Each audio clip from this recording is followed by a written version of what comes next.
from Osceola County Stadium in Kissimmee, Florida on Comcast Sportsnet. It is spring training baseball, matching the Houston Astros against the Toronto Blue Jays today on this St. Patrick's Day. Welcome to the field, Bill Brown and Steve Sparks filling in for the injured Alan Ashby. But it's a great day when you get to wear the green, Sparky. You know, it's a lot of fun. The Astros, you'll see today, had the green hats on that really stands out. A lot of festivities in the stands today. You see a lot of the fans in their green. So it's a great day. Obviously, it's a holiday, but it's a big day for a lot of the Astros who ended up getting sent down to the minor leagues. Yeah, that's the tough part of this day for 10 Astros who are no longer in big league camp as a result of those cuts made today. That gets them now down to 39 players. And you see some guys on this list, C.J. Fick, Dallas Keuchel, who have contributed at the major league level. Yeah, and Jonathan VR made a good impression. I thought Dallas Keuchel may stay a little bit longer in spring training. He's no longer in that mix to be the fifth starter, but Robbie Grossman's the guy for me who made the biggest impression on Bo Porter and the rest of his staff with his hustle. It just seems like he's a baseball player. He can get on base, have good at-bats against good pitching, a guy that the Astros will probably see sometime this summer. Bud Norris might be the guy you see 2 weeks from tonight in the opener against the Texas Rangers, and he takes the mound today. You know, Bud, I think, is just trying to get everything going right now. He worked on his changeup a lot his last outing. Today, he'll probably work on his slider a little bit more. Everybody knows that's his strikeout pitch, but in order to get to that strikeout pitch, Bud's just going to have to work on getting ahead of the hitters. The Astros had a rousing come-from-behind win last night over the Washington Nationals. We'll see what this afternoon brings as baseball comes your way from Kissimmee next.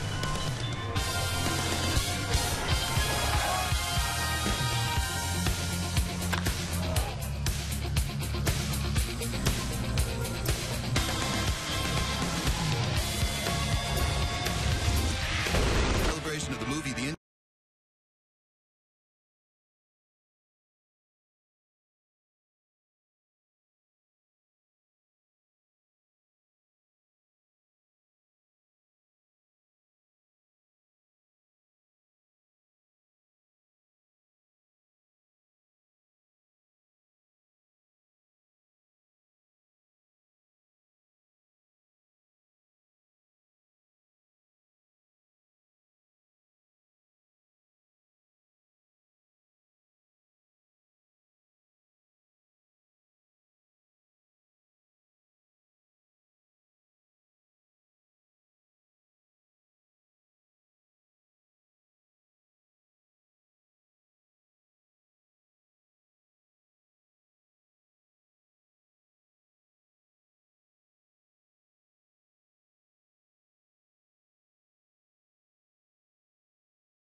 It's a nice warm day here in Central Florida, and both these teams will have the day off tomorrow. Then they'll meet on Tuesday as the Astros travel across to the other side of Florida to Dunedin. Here's the starting lineup now for the visiting Blue Jays. They're 8-12 with one tie, brought to you by TXU Energy.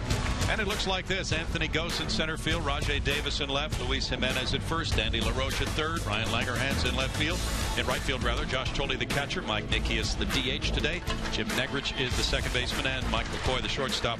6 of these players non-roster players for the Jays. And it's Bud Norris on the mound for Houston. Sparky. Talked about Bud Norris just trying to get things going a little bit. Had a little bit of command issues early on. Worked a lot on his changeup that he hasn't thrown a ton in the last few years as a Houston Astro, but still in that mix to be opening day starter for Bo Porter. It's either him or Lucas Harrell, and Bud looking today just to try to get ahead of the hitters. Anthony Gose is the first hitter he faces. Gose is having a nice spring, and he's a big part of the Blue Jays' future, one of their top prospects, who actually reached the major league level last year.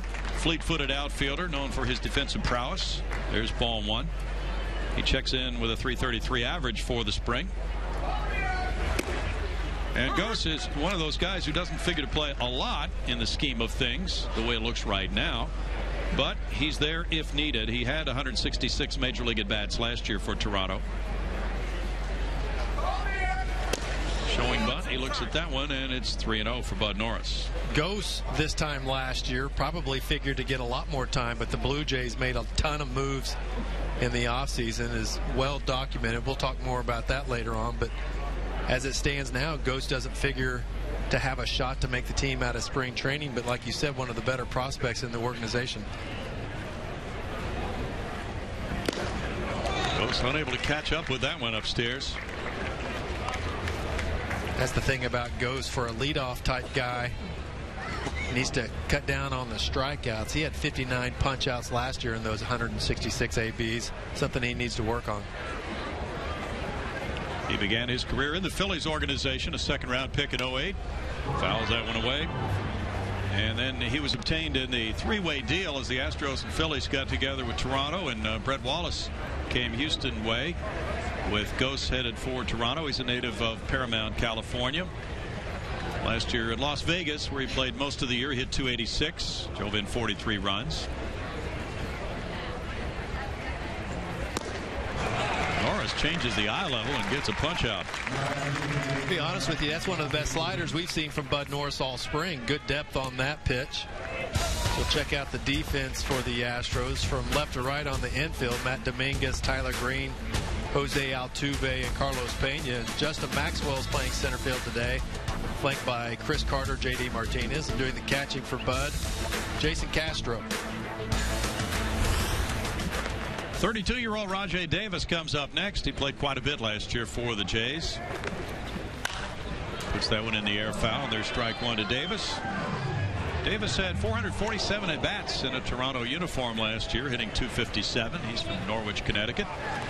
This spring, he's hit 200 so far. He was drafted by the Pirates, traded to San Francisco. Then he moved along to Oakland. Toronto picked him up after the 2010 season in a deal for a couple of minor leaguers.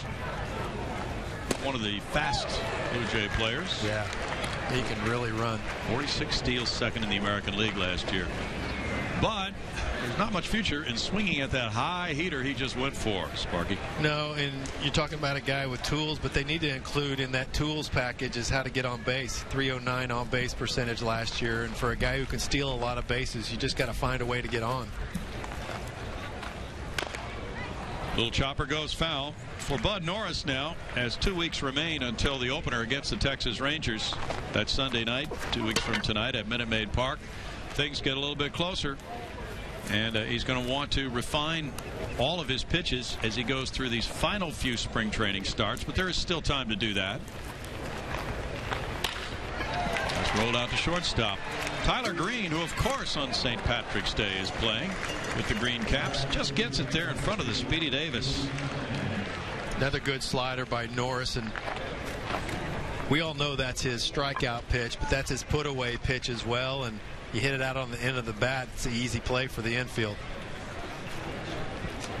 Luis Jimenez, the 31-year-old veteran, is at first base today, hitting 194 this spring. He's been in the big leagues briefly with Seattle and Toronto. Blue Jays not really featuring a frontline lineup for the most part. Of course, the WBC Classic has robbed them of a couple of players. Jose Reyes, their starting shortstop, is playing for the Dominican team, which is undefeated in that World Baseball Classic. And R.A. Dickey, just returning. There's the shift, the way it looks on Luis Jimenez. The Astros playing him to pull. But R.A. Dickey's really an important part of what they plan to do this year after signing him to a 2-year deal. 1 ball, 1 strike, and their rotation looks really well stacked, so much so that Jay Happ, who pitched well yesterday, might be the odd man out in this rotation spot. Yeah, it all depends on Ricky Romero, who struggled last year, another left-handed pitcher, and Jay Happ has voiced a little bit of concern and frustration over not being able to crack this rotation, but with options left, he may be the guy to go down in case Romero falters. It's a hot shot and a bad hop over Tyler Green. He was sliding up the middle to get in position, then the ball hopped up over him. And Luis Jimenez is on with a 2-out single. One hot seed by Jimenez that time, and nothing Tyler Green could do. Squared it up, and it looked like he was in position to make the play, but ball shot straight up in the air after it hit the infield grass. And now 2 outs. The Astros can play more of a traditional infield position as Andy LaRoche comes to bat. Andy's had a fine spring. He's among the home run leaders in the Grapefruit League with 4. He has 5 runs batted in with a .270 batting average. Another of those non-roster Toronto Blue Jay players in the lineup today. Is strike 1 to him. He's been in the big leagues with the Dodgers, the Pirates, and the Oakland A's. Well, he came through the minor leagues in a hurry. A very highly touted prospect coming up. Just hasn't worked out well for him. Now 30 years old and still one of those up and down guys from the minor leagues. He pulls that one just foul.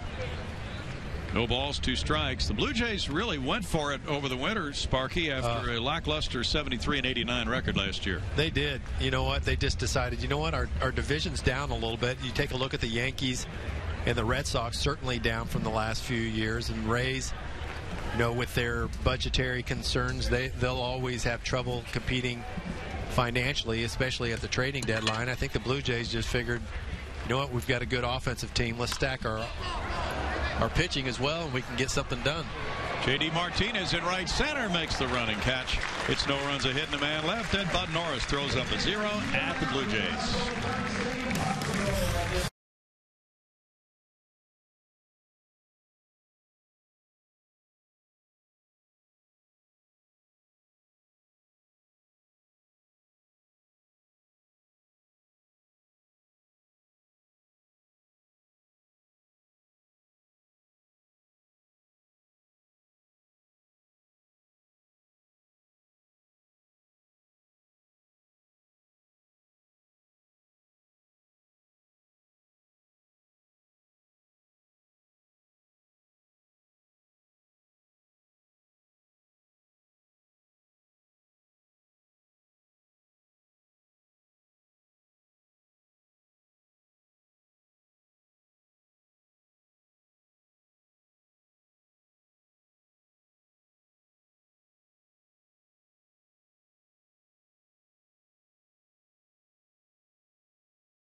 We'll check the starting lineup for the Houston Astros, and their lineup card was brought out by somebody special. It's brought to you by TXU Energy. We'll get to that in a moment. Here's the card.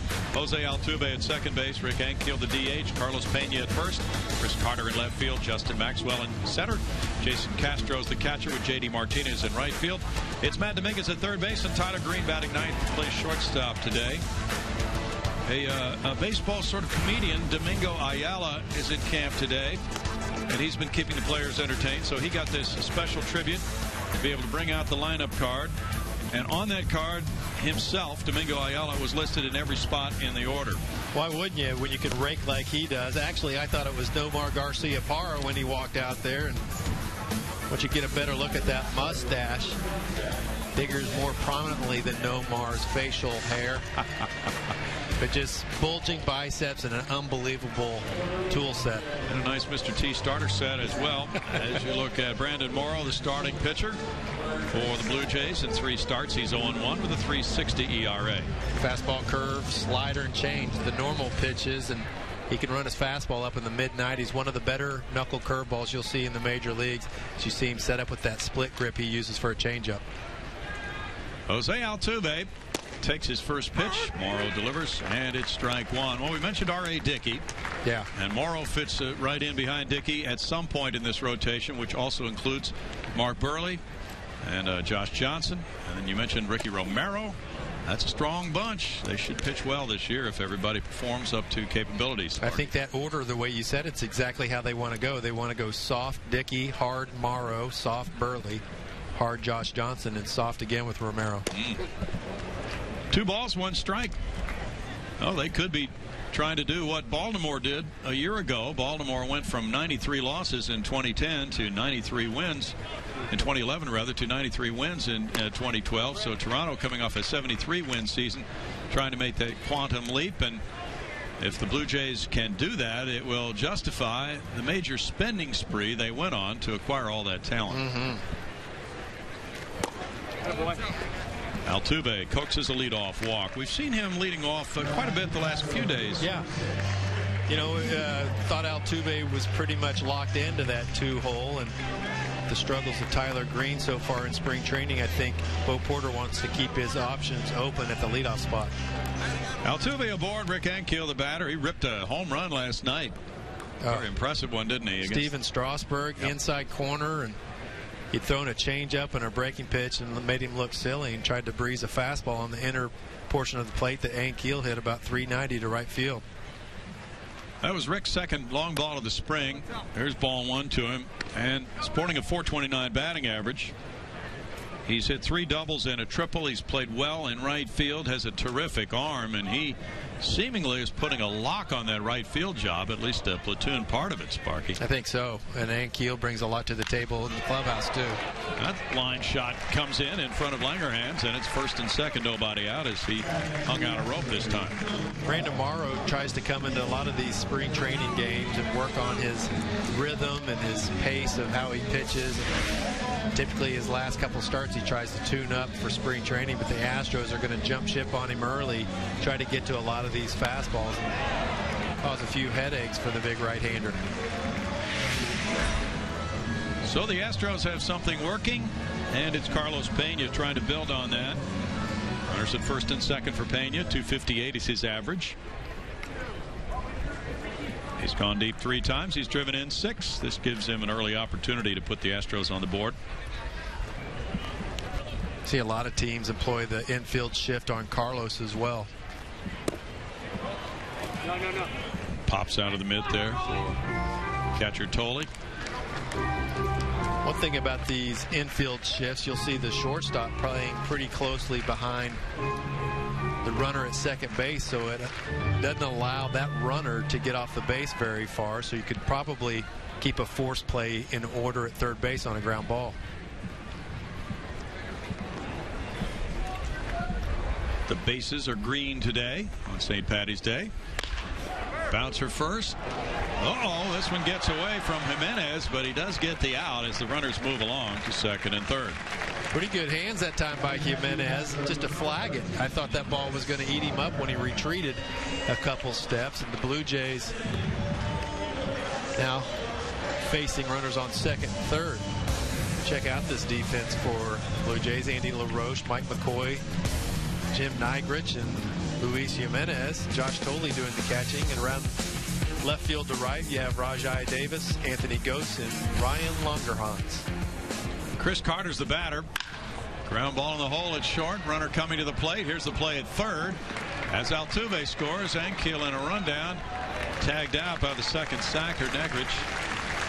And the Astros take a 1-0 lead. Carter put that first pitch right in play on the ground in a good spot for the RBI, his 7th of the spring.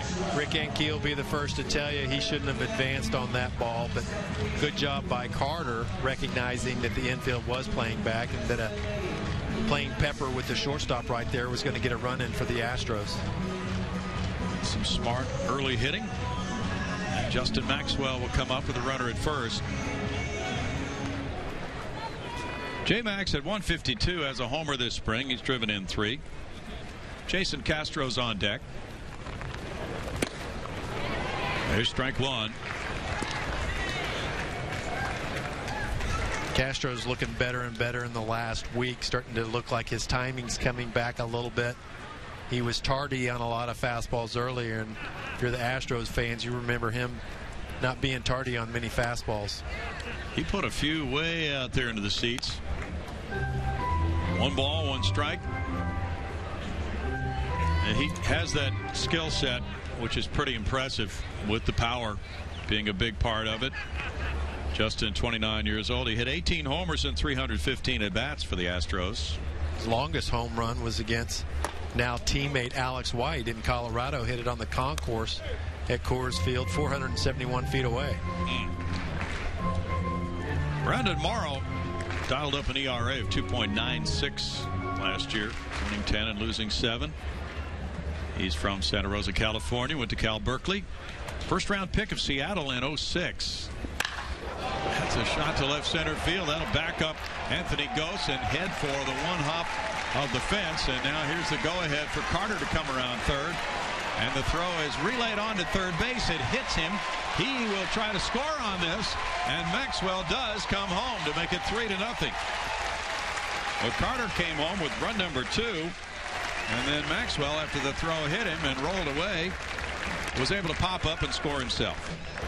Well, we talked about Maxwell starting to match up well against a lot of these fastballs. Morrow gets that pitch up on Maxwell, and look at this swing right here. That's how you deliver a punch to a baseball up in the zone, and just drove it out to about 390, skipped the wall, and the way that play ended up, it looked like one of those home runs we used to hit in Little League. We didn't count the error. You can see him in full stride going around first, and then Carter was able to score from first. It's a triple and an RBI for Maxwell, his 4th of the year. Then the error as the throw got away. Jason Castro has had a strong spring with that .450 average, 3 homers. Fouls that one away. It's a 1-1 count. The error on the play was a charge to Mike McCoy, the shortstop, on the throw, allowing Maxwell to score. Pretty good showing by the Astros here in the first inning against one of the better right-handed pitchers in the entire American League, especially stuff-wise. But he had a 2.97 ERA last year, and a lot of people think he's on the verge of stardom. John Gibbons has resumed the reins of the Blue Jays. He had managed them earlier and had a .500 record as a manager. Their skipper John Farrell moved along to the Boston Red Sox, so Gibbons got a chance to reassume the reins of this club, and he has really taken over quite a talented bunch.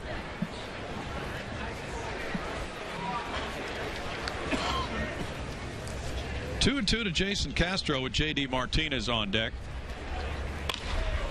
That one is jammed and just outside the left field line into the bullpen area. Foul ball to keep the count at 2 balls, 2 strikes. The Astros won last night coming from behind. Steven Strasburg impressive, as Sparky mentioned, but they won it 4-2 with 3 in the 8th inning. And they did so with a look into the future as they brought over 3 young players from minor league camp for the first time with the big league club this spring. And Carlos Correa came through with his first hit, his first pitch that he's seen in a major league spring training game. So a big moment for Carlos, the first player drafted last spring, and he wasted no time with this one, Spark. That was very exciting. Picked on the first pitch he saw, middle inside, and he turned on that ball, showing those lightning hands that the Astros saw when they drafted him #1. And he looks 15 even though he's 18, and he was excited, and I think everybody there was for him. Big moment for Carlos. He thanked manager Bo Porter after the game for giving him that opportunity. Jonathan Singleton also played. Jonathan hit a deep drive to center field, a well-hit ball. He struck that one really well. I think that was the most impressive swing I saw the entire day. And Domingo Santana played right field late in the game as well. Castro puts it in the air. Gose turning now as he backpedals into left center. And Maxwell drives home run number 2 with that triple to left center field. Then he pops up and scores run number 3 of the 3-run Houston first to make it Houston 3, Toronto 0.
The Astros lead at 3-0 after 1 here in Kissimmee. Good St. Patrick's Day crowd watching.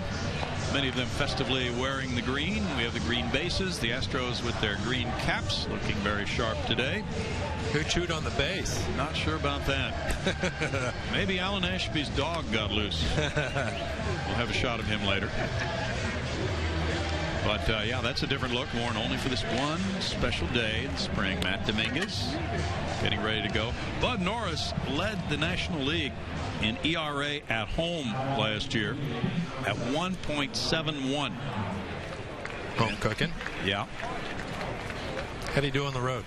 Not nearly that well. Really?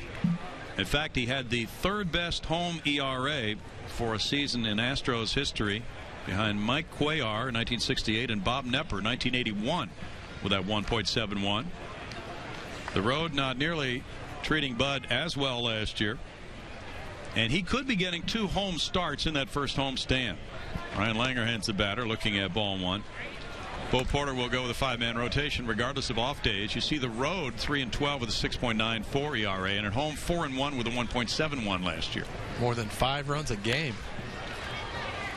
That is a huge difference. Check out the walks. That's the thing right there. It looks like the walks on the road did him in. But man, that's unheard of. Over 5 runs a game, home road. Remember, Wandy pitched real well at home for early portion of his career. True. Good pitch there. Langerhans unable to do anything with it, and it's 1 ball, 2 strikes. But Lucas Harrell also had big home and road splits favoring his home performance too. The Astros moved into Minute Maid Park. Seemed to be way more of an offensive ballpark. They came in. A lot of these pitchers have figured it out. That's a good point. Roy Oswalt used to always talk about if he fell behind, say, on a right-handed hitter, he'd throw a middle away fastball to those guys and let them hit it as far as they want to center field.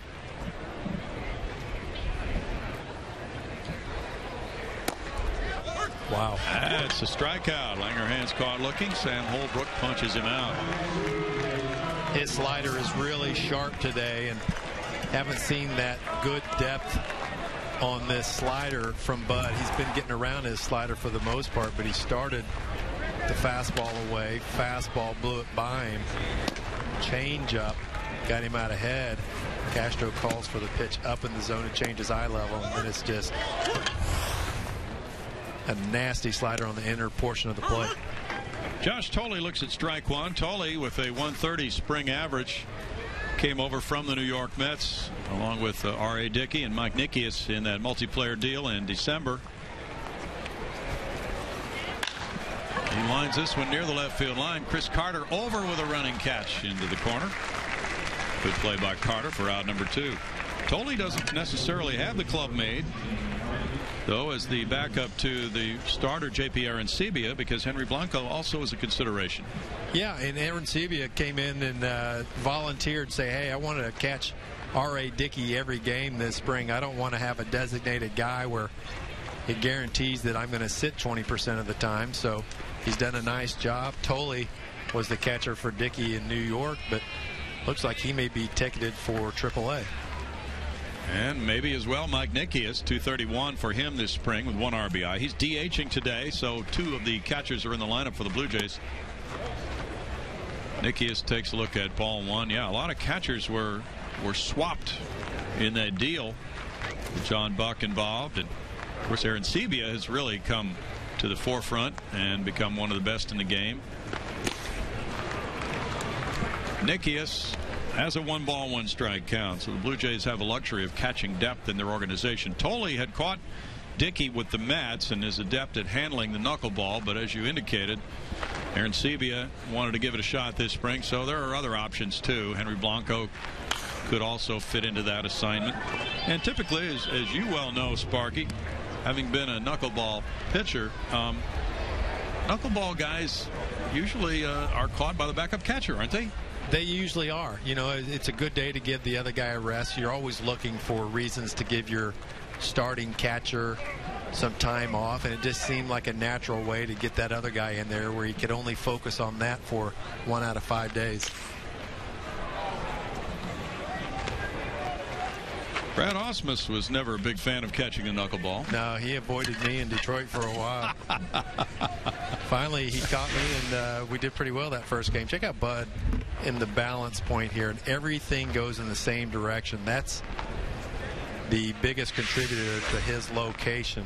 Once he gathers everything, everything works together in the same direction.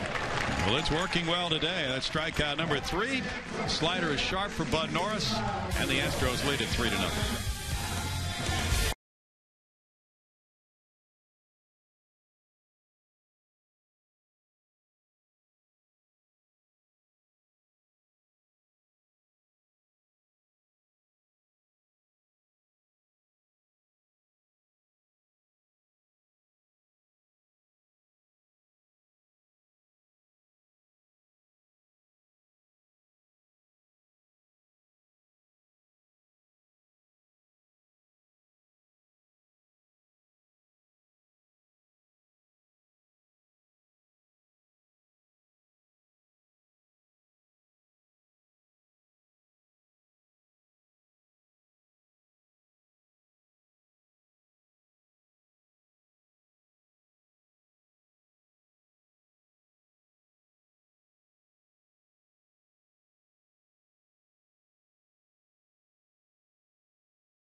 The Astros lead thanks to their 3-run first. Justin Maxwell with a big hit. Looking for the perfect way to combine business and baseball, or a unique space to hold your next event? With state-of-the-art meeting spaces, Minute Maid Park can surpass all of your needs. Call 713-259-8800 for more information. Don't forget to ask about softball games and batting practice. We've seen a number of those events on the field. I'd like to take batting practice off you, Brownie. Oh, pal, you would hit it. You do not have a good heater. I've seen it. No, you've seen it. That guy's got a good heater. What's this all about, Sparky? This is the tricycle drag race. Guy in the mohawk hair calling the action. That kid cheated, I would imagine. There's no cheating in tricycle racing. J.D. Martinez leads it off. He has 1 homer and 4 runs batted in this spring. There is strike 1 to J.D. And with Rick Ankiel making a strong showing in right field, J.D. also playing right most of the time this spring. Of course, left field has been his primary position in the past. But the Astros have given Chris Carter a lot of starts in left this spring. Langerhan's over. And it's out number 1. So J.D.'s in a battle to make this club on opening day. And 2 weeks to go. The battles will certainly be heightened here in the final 2 weeks, Sparky. I think you'll get a good indication of how it's going to work itself out just by the lineups. You know, you see Chris Carter in left field a lot for the Astros in the last week and a half because he hasn't played a ton of left field. They want to make sure he gets comfortable. It's a guy that they relish to have in the lineup because of his offensive potential. Dominguez looks at ball 1. The Astros bench as Dominguez carries a .320 average with 2 homers. He's driven in 4.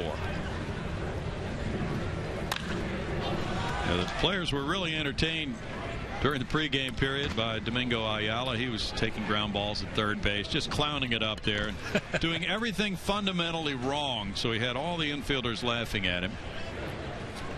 All kinds of off-balance throws when he should have had his feet set. And there's a little fly ball out to Ghost in shallow center field. It was a clinic in how not to play third base, in fact, Sparky.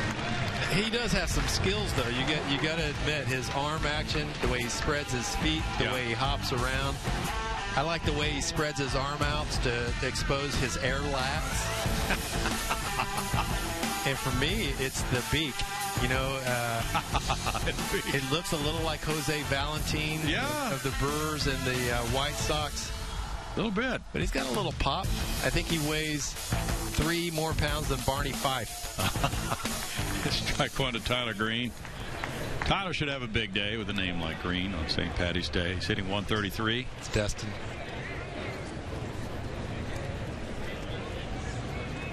And showing bunt that time. He takes the ball. Well, we were hearing that Domingo Ayala entertained the players in the clubhouse before they took the field today. Yep. And he told them the story of how he received an intentional walk with the bases loaded in the bottom of the 9th inning to force in the winning run. Oh, it was a tie score. Yeah. because the pitcher would rather give up just 1 run than 4 if he hit a grand slam. So that was his story. A little easier on his ERA. That's a good idea. What's NN stand for? Not sure about that. He's a friend of Brandon Barnes from California, Cypress College. So Brandon invited him to come in, and he was certainly embraced by the players. He gave the umpires the ground rules. And we heard Bo Porter talking with Domingo Ayala before the game. He said, just make them up. Tell them anything you want to tell them about ground rules. He must have come up with something pretty good. Home plate umpire Sam Holbrook obviously doesn't take Domingo seriously and may have to pay for it later on. Get a pinch hit situation. May pull a Carlos Correa on him. They say he's 15. That's amazing with that mustache. Struck him out looking. And after 2 innings of play, it's 3-0 Astros.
Astros leading after 2 here. Bill Brown and Steve Sparks. Alan Ashby will be back with you next Sunday as he returns from the broken ribs. And we'll have more on that later. But we think that Dave Clark is going to be joining us now. Dave, are you on? Not yet. All right. Meanwhile, I can imitate Dave. Can you? Yeah. Ask me a question. Well, I'm glad you didn't imitate him last night when he was hit in the head during batting practice. I know. Down in the outfield. Had an errant throw from Nate Fryman during batting practice that hit Dave in the back of the head, and he went down like a sack of potatoes. Dave, we're talking about the way you went down during batting practice yesterday. Looked like you were back in the Gold Glove ranks. Well, you guys are not supposed to mention that. Jeez. You had us worried, Dave. You really did. Was it just a case of you stayed sprawled out for a while? Was it a case of, I'm tired. As long as I'm down here, I'm going to milk it for a while? Might as well just relax. You know, the first night game, and I was used to taking a nap that time of the afternoon anyway. So the first thing you asked for was a lemonade. We heard. Is that right? I was just hoping there wasn't any blood. But I tell you what, Nate Fryman was so apologetic to the point where I told him, I said, if you keep apologizing, you're going to make him mad here. He's just trying to make the team. Yes, that's right. He's such a polite young man. He went to Duke University. You can tell the schooling, and just very well polished, but he was embarrassed, wasn't he? Yes, he was. He's a yes sir, no sir type guy. Let's just love. He's a pleasure to be around. Well, Dave, as you make the move now on the coaching staff from third base to first base this year, a little bit different perspective for you. Jim Negrich batting there, ball 1. How do you see things with your job compared to the third base job? Well, it gives me a little chance to be more involved with the running game, the base running, and so that's one of the things that Bo emphasized when he was putting the staff together, that he preferred me being over there since I'm handling the base running. And you know, it's a challenge for me, and I'm adjusting to it. I tell you what, the first game we played I took a step toward third base, and I was hoping no one saw me. Natural tendencies take over. Yes, really. Hey, Dave, I know you're responsible for positioning the outfielders and see moving guys from time to time. Negrich on with a single to left. I was wondering what the tone of the meeting was like today, if you were in there when you guys optioned Robbie Grossman down. Because one thing I noticed about Grossman was it seemed like he positioned himself during the counts, and it seemed like he was ahead of the game for a young guy. No doubt about it. He's a student of the game. And I remember a conversation I had with Craig Biggio when he asked me when he first got down, what did I think of this kid? And I just said, he's a ball player. And that was the best way I could describe him. He's a baseball player, and he's very attentive. He's into the game. and he's ready for everything. You know, has real good baseball tendency. And he has a high on-base average and runs well, Dave. So he's a guy we could be seeing pretty quickly, don't you think? Yes, and I hope so. You know, I mean, you know, if someone does go down, he'll be one of the guys that we'll definitely be thinking about bringing up because of the fact of the showing he had for us here in spring training. What are you guys doing with Chris Carter on a daily basis to make sure that he feels comfortable in left field? We're just trying to give him as much work as we possibly can, and just like I told Bo earlier, so we can just position him in the right spot every time, we'll be all right. But he's a willing participant. He's out there. He wants to get better, and it's starting to show. You know, Dave, as we watch some of the workouts for the outfielders before games, we see these guys throwing full bore, and they are not out there just putting in the time. They're working hard and playing at game pace, aren't they? No doubt about it. You know, that's one of the things that we emphasize. Let's do everything at game speed, because when it comes into the game, you know, the instincts will just take over. And these guys are buying into it. You know, they're young, they're hungry, and they're trying to establish themselves here at the big league level. Hey, Dave, when you're coaching first base, are you constantly reminding guys to take big turns over at first base and trying to apply pressure on the other team's defense? No doubt about it, because you never know, especially a day like today was windy, and you know down here you always got a high sky, and the sun is always seems like it's always in your eyes. So my thing is make sure that they hear me, give me a good turn, because if that ball falls, we want you at second base. That's hit sharply down the left field line and goes into the corner. And here's Negridge coming to third base, getting a stop sign there on a double by Mike McCoy. So it's second and third, nobody out here for Bud Norris. Dave, we've seen Rick Ankiel impress as he has throughout his career, not only with his arm from right field, but he's played a good deal of center in the past. He gets good jumps. No doubt about it. He's a pleasure just to watch. You know, you talk about a guy who started off as a major league pitcher and became a major league position player. And, you know, that says a lot within himself about his determination and his heart. And you go out and you watch him play on a daily basis, and you start to really appreciate this kid's talent. He can do it all on the baseball field. Power, good arm, he can run, plays the heck out of all three positions in the outfield. And who knows, it may put him on the mound for a hit or two this year. What's he been like with some of the younger guys? Oh, he's been great. You know, he's one of those guys that will go up to a guy when he does something wrong and explain it to him, and how to, and more so just tell him what he needs to do the next time to correct it. With a young club like this, that's important, Dave. No doubt about it. You know, sometimes they get tired of hearing it from us as coaches, and when a teammate goes up to him and puts his arm around him, they tend to listen a little bit more. Showing bunt. Ghost takes it for a strike. Dave, what's been the most pleasant surprise for you as you've watched the outfielders perform this spring? Well, you know, just the way they're just going about the business per se. You know, they're coming here with the right attitude, and they're asking questions. They're wanting to get better. They're learning how to become big league players, you know, and it's just a pleasure to watch them grow. Maxwell back on this one. Both runners are tagging. He catches it on the warning track. That'll make it 3-1 on the deep drive. And speaking of Justin Maxwell, he really showed a lot of great abilities last year, and center field is huge in Minute Maid Park. How do you think he covers the territory there? I tell you what, he does a heck of a job out there. You know, we got him and also Brandon Barnes, who I feel like two of the best center fielders we have in this organization that so far that I've seen.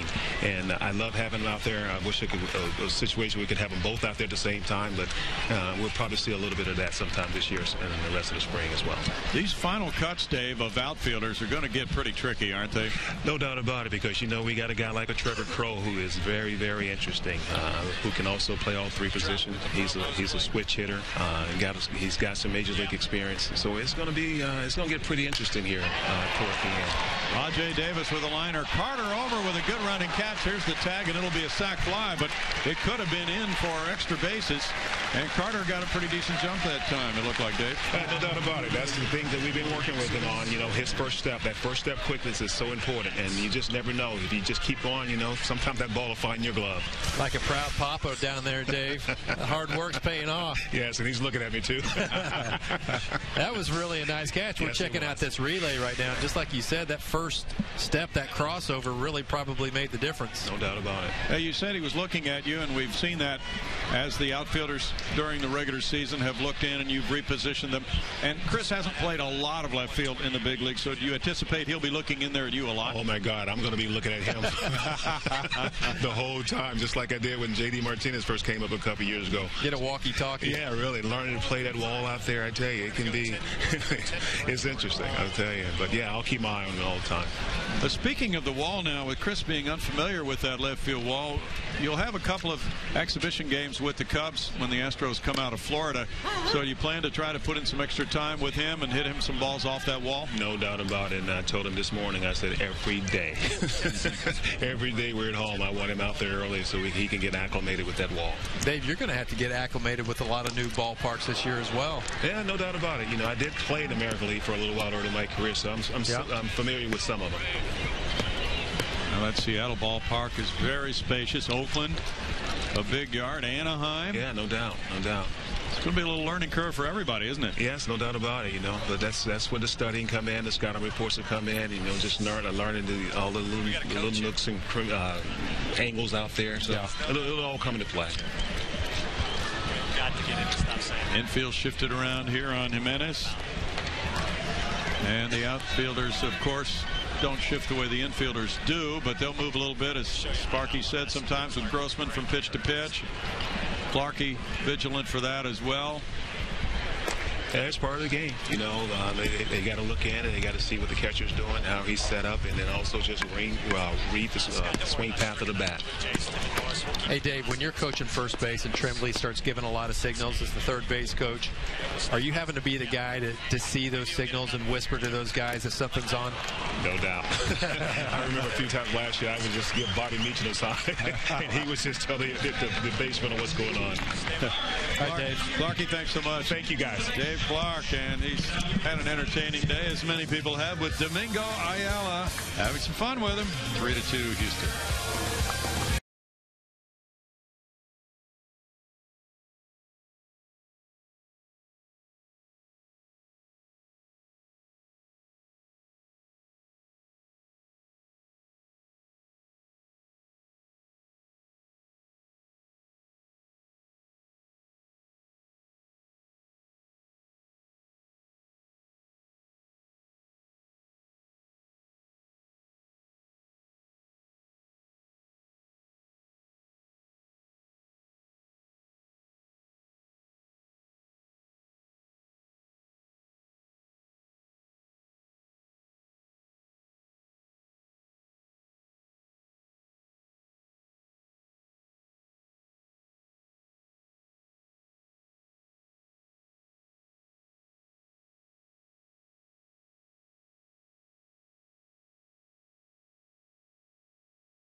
Astros lead at 3-2 over the Blue Jays today.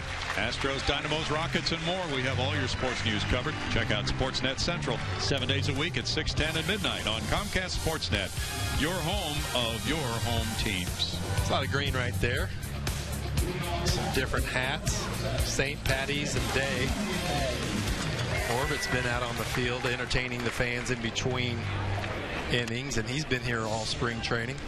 Brandon Morrow starts the bottom of the third now, trailing 3-2 to the Astros. There's Orbit. Orbit gave you a little pitch on the field before the game. No, he didn't. I went up for a high five, and I went with air. He didn't look at me. Apparently, he can't see sideways in that, I shouldn't say costume, skin. Peripheral vision's a little tough. Yeah. Jose Altuve takes strike one. He led off the game for Houston in the first with a walk and scored a run. That was on Carter's ground ball. And Morrow missing there, goes to a 1-ball, 1-strike count. Well, Alan Ashby, as we mentioned, will be back next Sunday. That'll be our next telecast from spring training. It'll be Sunday and Monday next week. And Ash recovering from 2 broken ribs, but we have seen a shot of his dog, Samson. The culprit? Yeah. Samson the culprit? I think Samson may have been responsible for those broken ribs. Little number out to second base. Jim Negridge takes care of it, out number 1. So we'll show you Samson on the stairs of Alan's place here in Florida. What? Guarding. Yeah. Oh, he's guarding the stairs. Guarding the stairs so Alan will not come down those stairs anymore. That's a fake picture. I heard it was only 2 stairs that he fell down. And that has to be 7 or 8 right there. I don't think he fell that whole way down. No. Ashby was a lot tougher when he had a mullet. Rick Ankill with ball 1. Actually, he wanted to work today, but, you know, he can't laugh. So. Yeah, he is a gamer. Yeah. Yeah, you can't laugh, so what's the use of doing this? If you can't laugh, you can't work at this job. 2 balls, no strikes to Rick Ankill, who singled to right field earlier. But hopefully Ash will be feeling a whole lot better. It's got to be hard to sleep, hard to do just about anything with broken ribs, right? Might be in the lazy boy chair.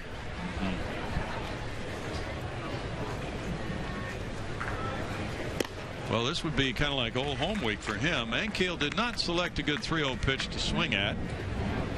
3 balls and a strike. Rick chased that one upstairs. Yeah, this is Ashby's team that he announced for the last 7 years.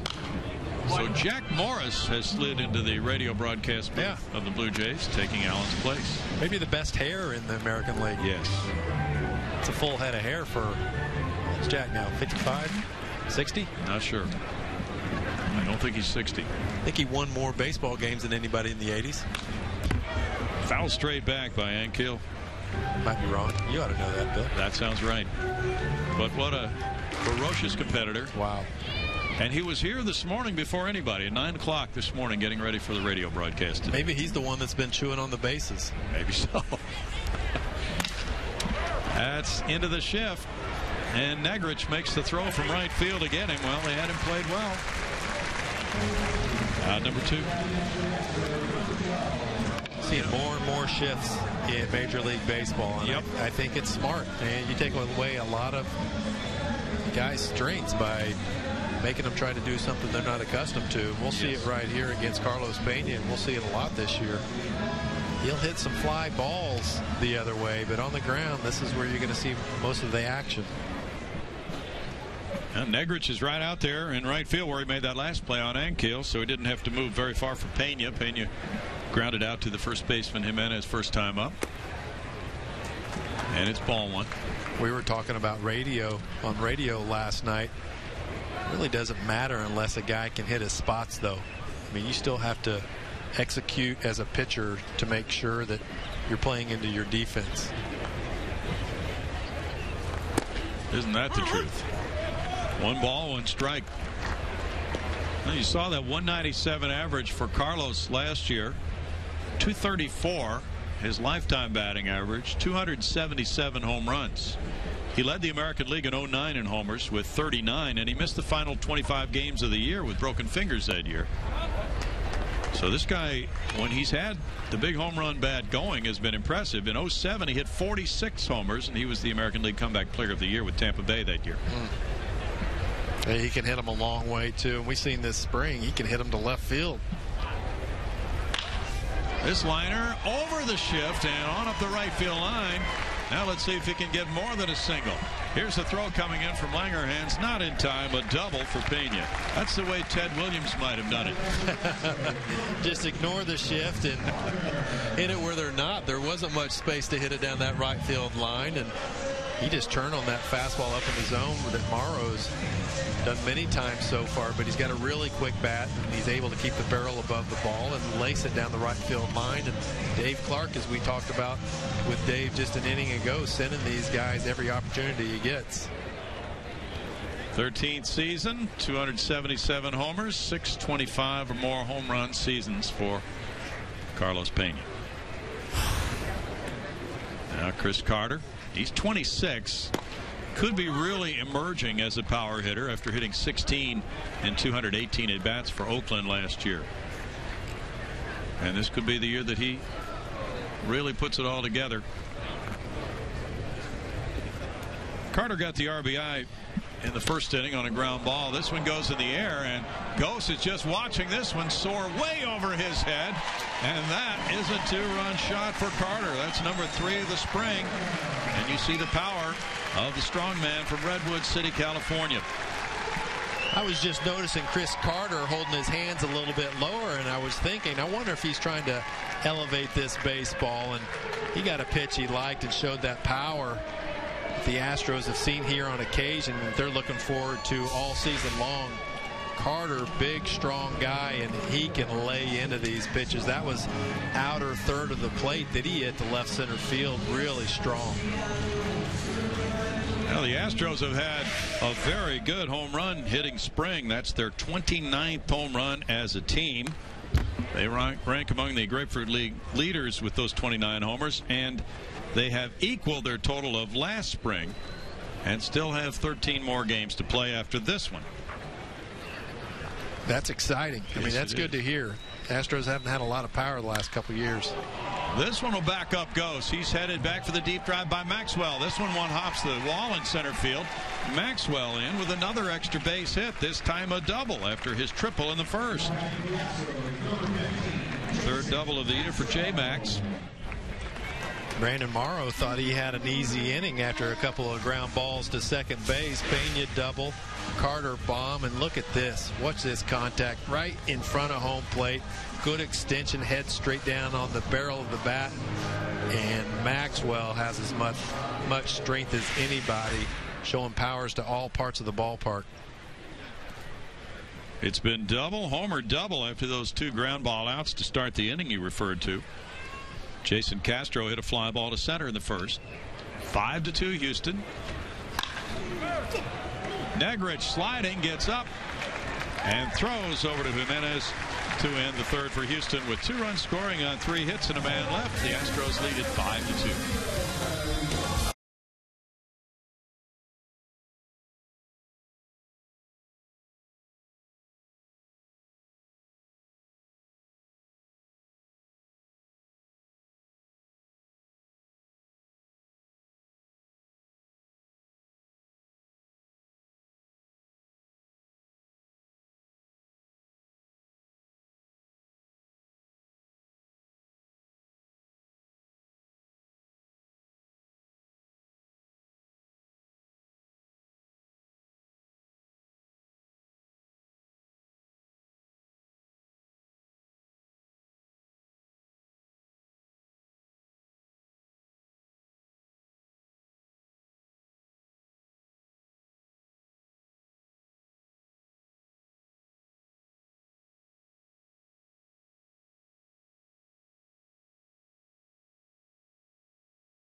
The Astros lead at 5-2. Let's take a look at what they've been doing on the mound with Bud Norris's effort today.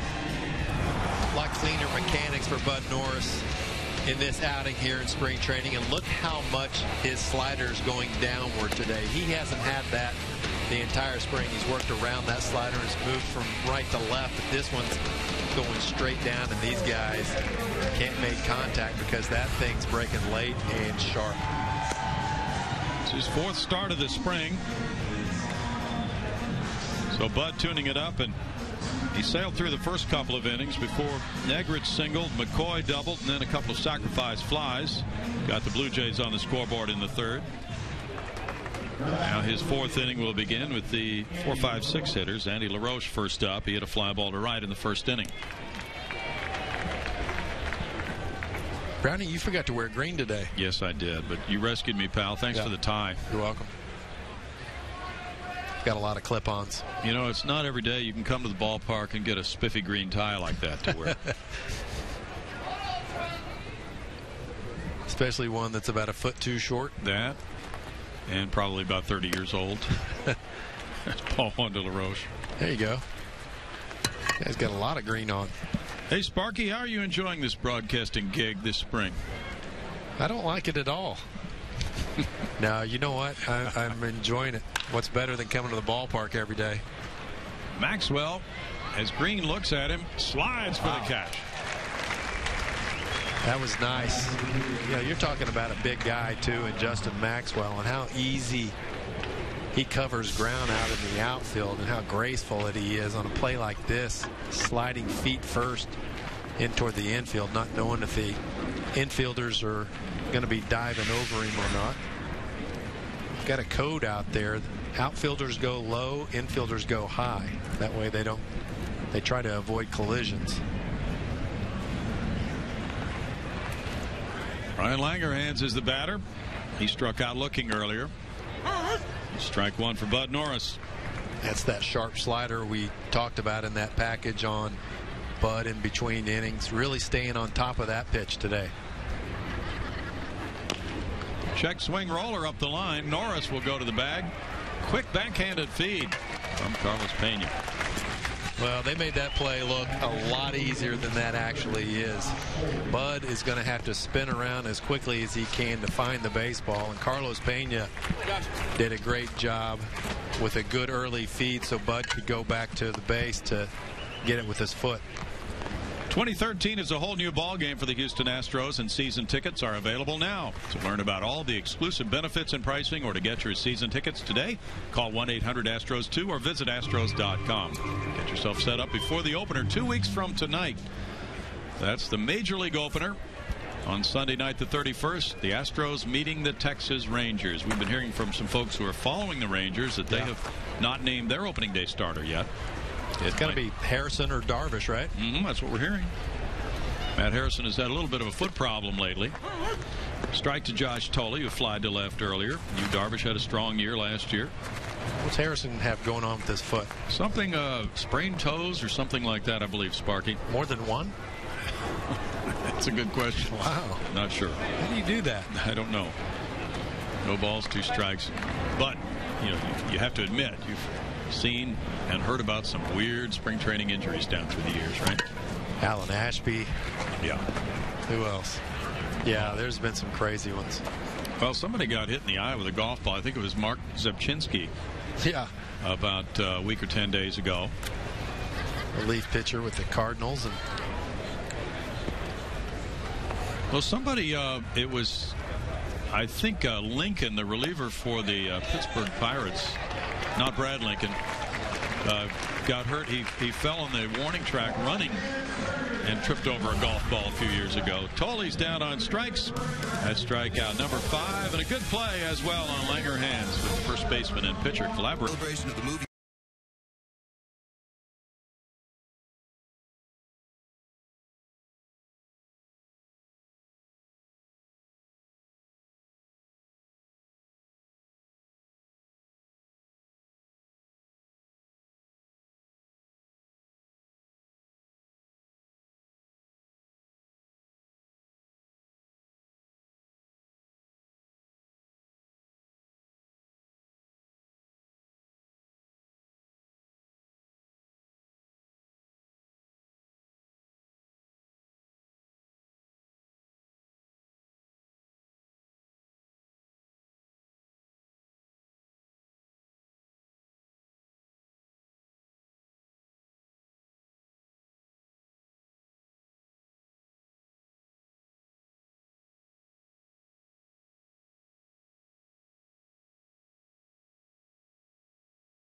Ball game. The Astros got a 2-run homer from Chris Carter along the way in the 3rd inning to tie their 29 home runs from all of last spring training.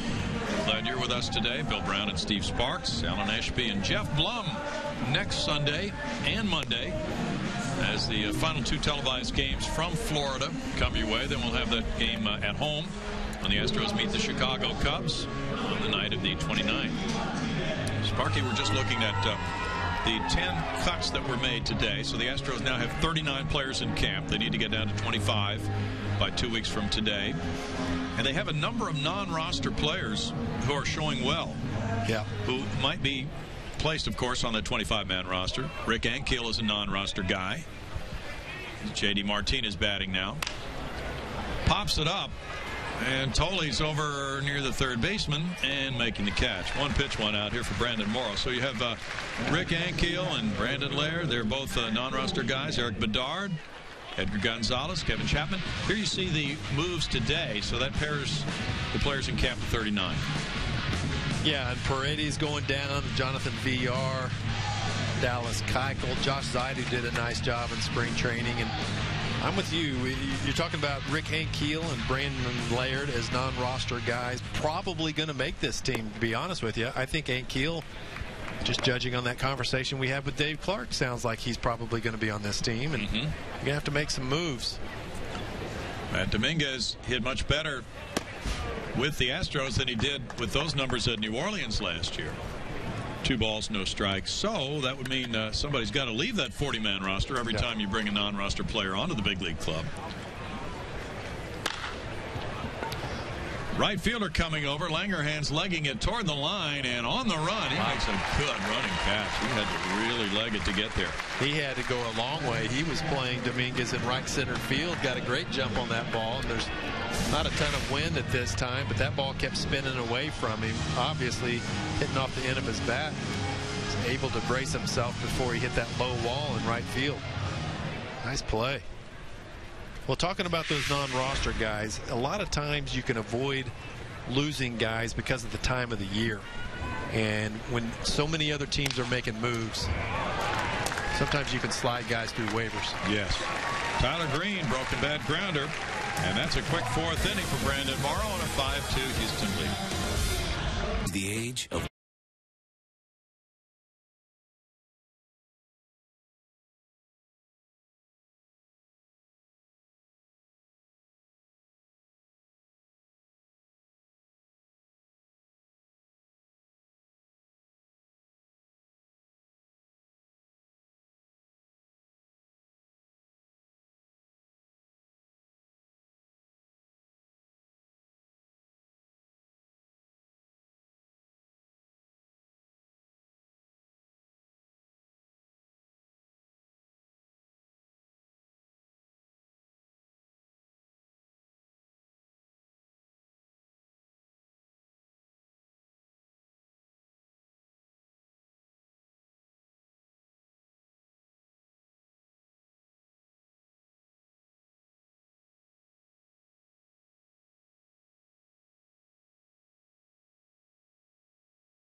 played through 4 here at Osceola County Stadium in Kissimmee. Last few days have been much warmer.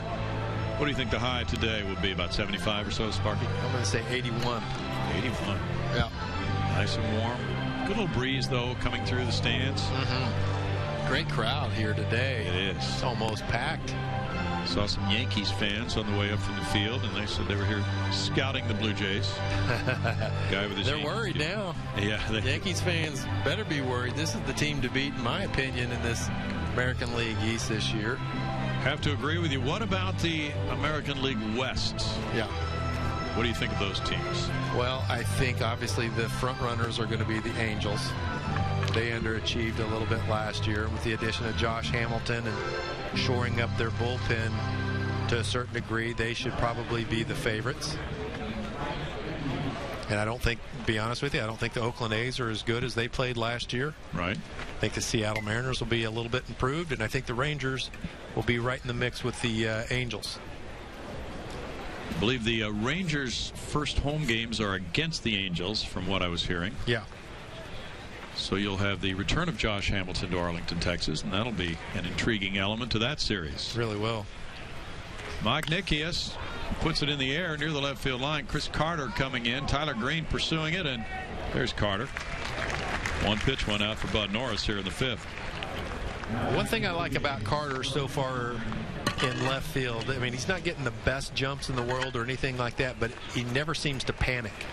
You know, ball's high in the air or it's blown away from him or anything. You see a lot of guys really tense up, but he stays relaxed and he's made all the plays, and that's all you can ask for. He's throwing to the right base. He's doing things correctly. See Dave Clark with a foot or two outside of the dugout right now, always directing him where he needs to be playing. And I think he'll be fine. Bo Porter's talked about he likes offense early and defense late. And that's why you have guys like Brandon Barnes or Trevor Crow or whoever they want to use late in the game to play the last inning or two. Good point, Sparky. 2 balls, no strikes.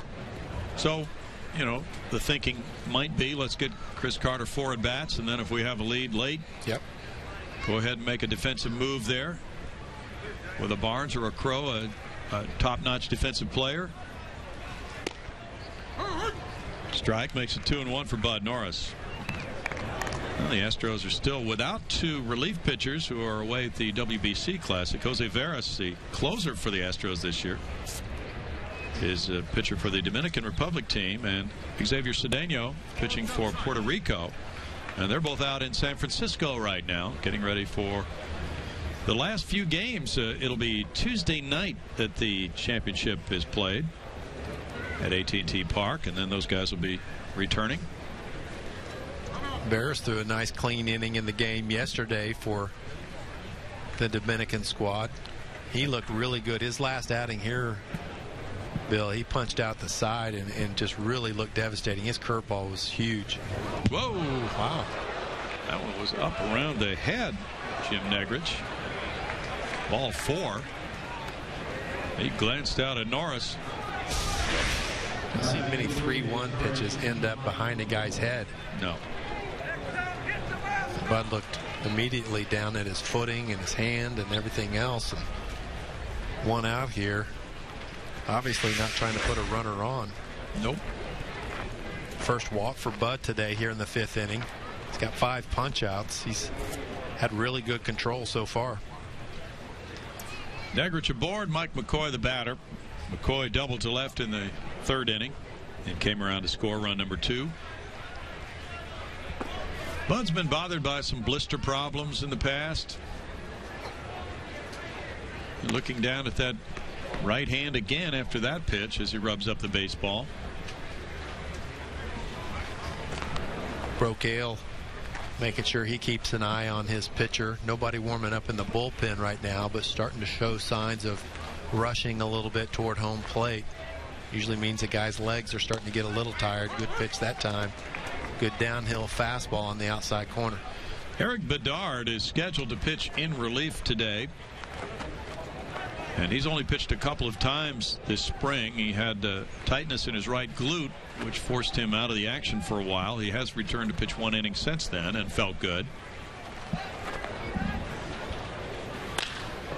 Right at the shortstop, Tyler Green. He gets it to Altuve, and there's the turn. Over to Carlos Pena for a 6-4-3 double play. And 5 very good innings in the book so far for Bud Norris, with the Astros leading it 5-2.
5-2 right here in spring training baseball. James Harden leads the Rockets against Stephen Curry and Golden State for the final time this season in the NBA.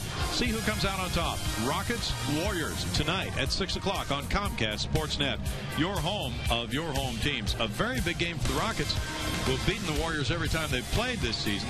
And this one involves their playoff seeding. If they can climb up and finish, we'll say, in that number 6 spot, that can really help them out with their first round matchups. It should, and the Lakers are starting to play well now too, so Rockets have to keep looking ahead, not look at that rear view mirror as the team's gunning after them, and they're right in there. Stephon Curry, obviously a great force for the Warriors, but Astros will have their work cut out for them.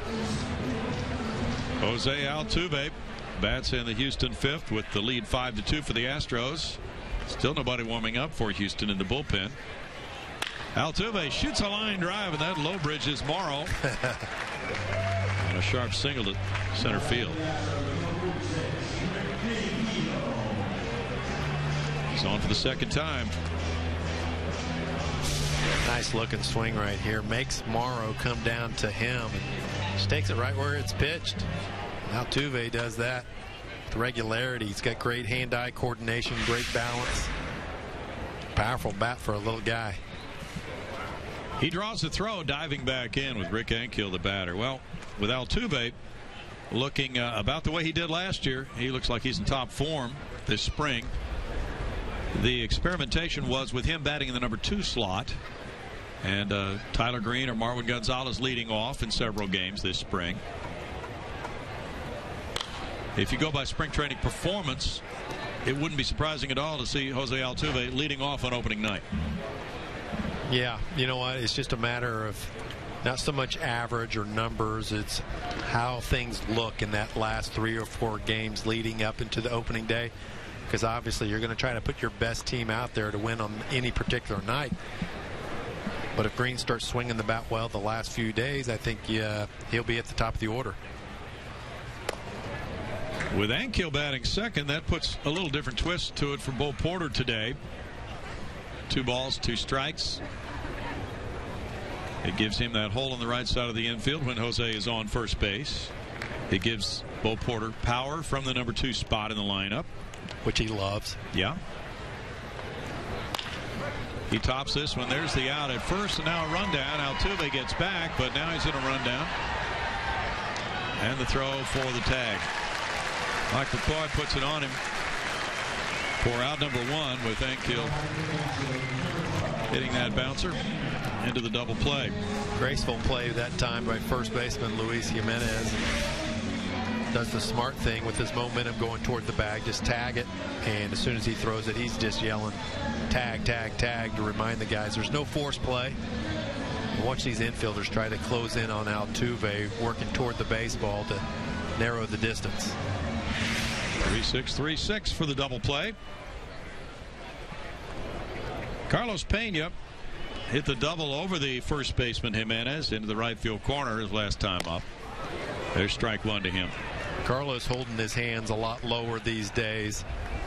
He used to hold his hands way above his shoulder, and now holds them just below shoulder height, working on lifting that low pitch from that trajectory. See it right there. Breaking pitch that time by Morrow. Carlos Pena is always going to make guys work on the pitcher's mound. He'll see a lot of pitches, more than your normal power guy. Very selective at the plate, rarely swings at the first pitch. Looks at that one for ball 2. You saw the 87 walks for Carlos Pena, so batting average is really not a good indicator of his value as an offensive player. Even though he hit 197 last year, he had a 330 on base average.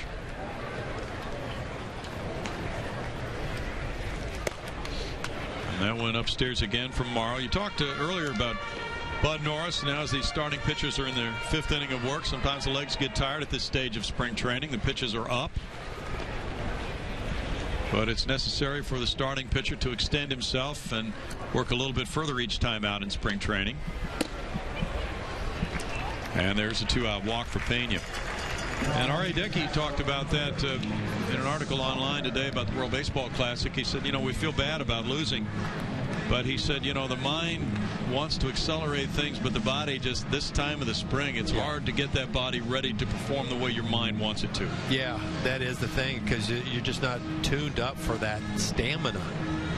Those muscles working for a long period of time. It just hasn't done it for 4 or 5 months. And to think that it can, it's almost like a 50-year-old guy trying to go out and play baseball, and his mind's still working fine. And your body just won't do the things that it used to.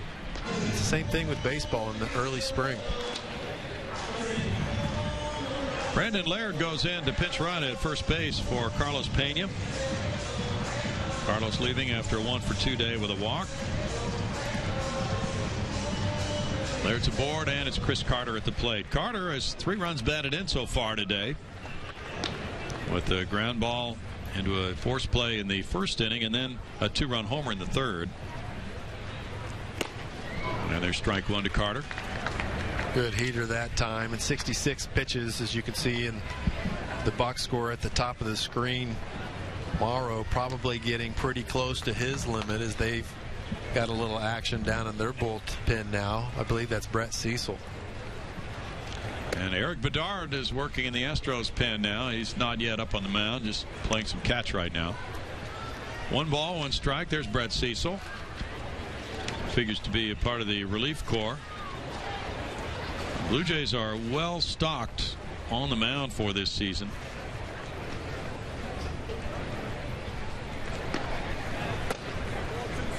That's a ball. That makes it 2 balls and a strike. And for the Astros, when they get their closer, Jose Veras, back from the WBC, and one of their top setup men, Xavier Cedeno, a left-hander, then their bullpen comes back to full strength. And as the final week or so of spring training arrives, then Bo Porter begins to use players the way they will be used in the regular season. That's high to left field. And this might get out for Carter. He's into his home run trot, and that is number 2 of the game for Chris Carter. A 5 RBI day for Carter. And the Astros tack on a couple more to lead it 7-2. Carter now with 4 home runs this spring and 11 runs batted in. Just a beautiful swing again by Chris Carter, and you can just see that he's starting to stay back a little bit more. Just let his hands fly through the zone, and check out the strength of Carter. Breaking ball this time that he deposits into left field. Look how quickly bat gets through the zone, and his head doesn't move an inch. Stays back on that, drives into that front leg, and just turns his hips and lets it fly. Big day for Chris Carter. And that brings about the pitching change now. Time for our call to the bullpen, presented by Gulfgate Dodge, Chrysler, Jeep, Ram. With the score, Houston 7, Toronto 2.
7-2 Astros. What a day for Chris Carter. 2 homers, 5 runs batted in. He's taken over the club lead now in both of those departments.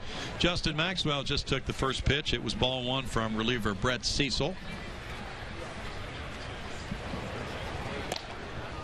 That comes in for a strike. That evens it at a 1-1 count. Cecil figures to be the left-handed pitcher out of the bullpen, along with Aaron Loop for the Blue Jays this year. He's fared better out of the bullpen after being up and down for the last several years since 2009 with the Blue Jays. It's a 1-ball, 2-strike count on J-Max.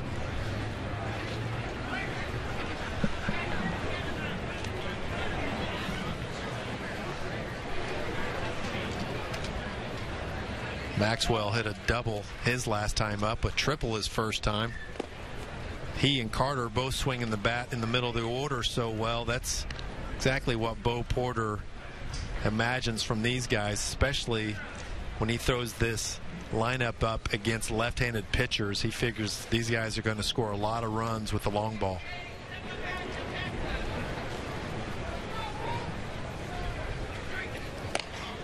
Maxwell takes a look at it for ball 3, 3 balls, 2 strikes. Chris Carter in regular season games has a career high of 3 runs batted in and 1 homer.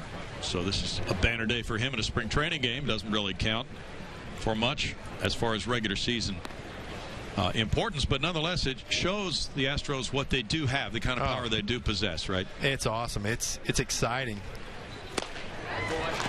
And a strikeout ends the Astros' 5th. They come up with 2 runs on 2 hits. Another long ball from Carter, his 2nd of the day, his 4th of the spring, lifts them to a 5-run lead.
Seven to 2 ball game. Astros fans having a wonderful time today on this St. Patrick's Day from Central Florida. A lot of green and a lot of runs for Houston. Brandon Barnes takes over as the left fielder after the big day by Chris Carter with 2 homers and 5 runs batted in and 3 at bats. It's Barnes in left, and it's Brandon Laird who pinch ran for Carlos Pena, staying in to play first base. But Bud Norris is still on the mound as inning number 6 rolls around. Steve, done a nice job today. Only walked 1 guy in this inning, but I think more than anything it's just seeing a guy who's commanding his fastball, getting on top of his slider, and it looks like the Bud Norris that the Astros saw at home last year anyway. That 1.70 ERA. Well, here home in Kissimmee, things are going well for him as Anthony Gose comes up and takes a look at ball 1. He has a strikeout and a sac fly today. What a day for Chris Carter. How good does that feel going in the clubhouse right now? Workout, you got an off day tomorrow, so you got a day and a half to think about that, and that goes a long way for your confidence. 2 balls, no strikes. Well, with Carter flexing his muscles today, the Astros now appear to be having some home run threats lined up for the 2013 season. Rick Ankiel, Carlos Pena, Chris Carter, Justin Maxwell. All guys with very good power.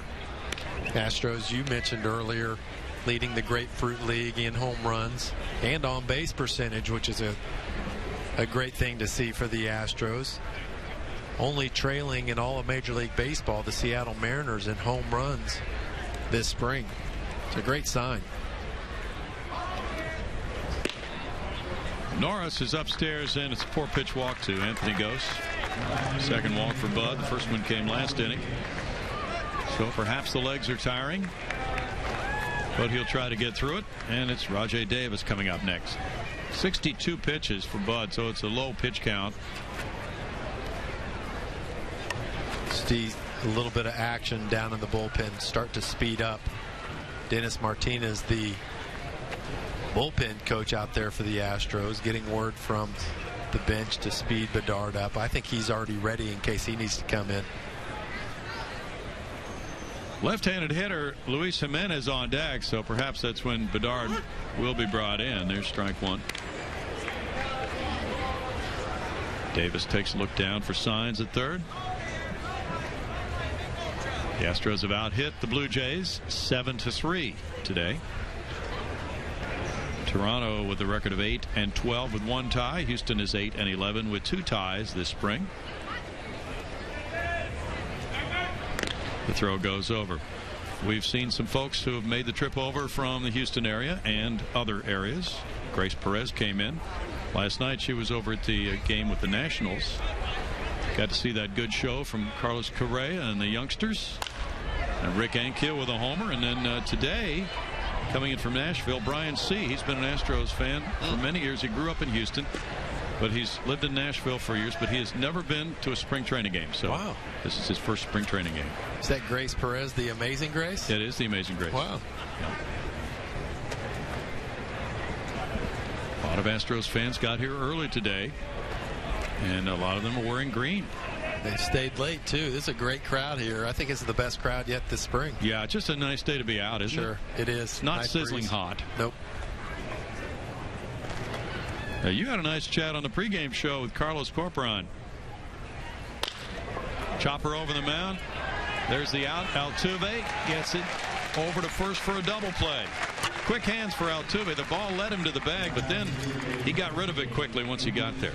Big play for Bud Norris that time, and Altuve played it perfectly. He just waited on the ball to meet him at the bag and finished that off. But a good pitch that time. Slider on the outside corner to get Rajai Davis to roll over on that pitch, and Altuve stays in there as well as about any second baseman in the league. You're right. He's fearless.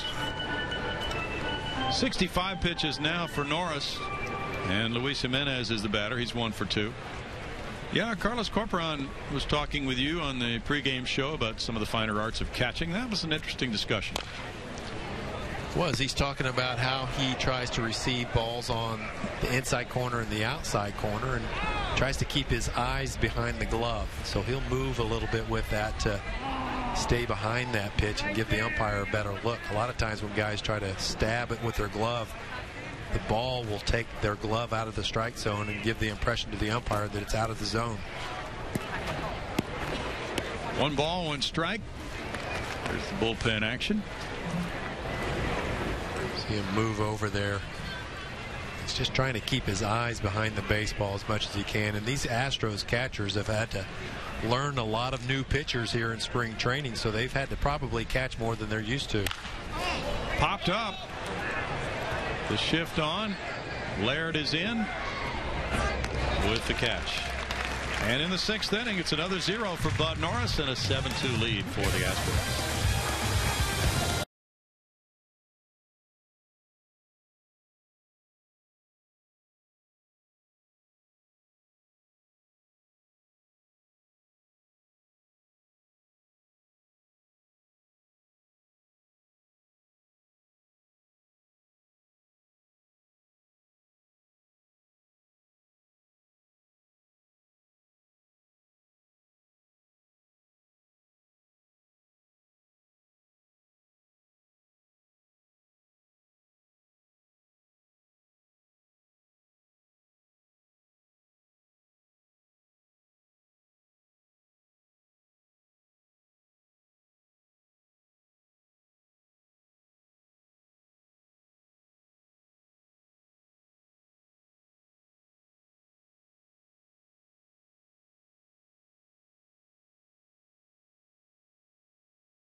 Talking with Bo Porter as he comes out of the game.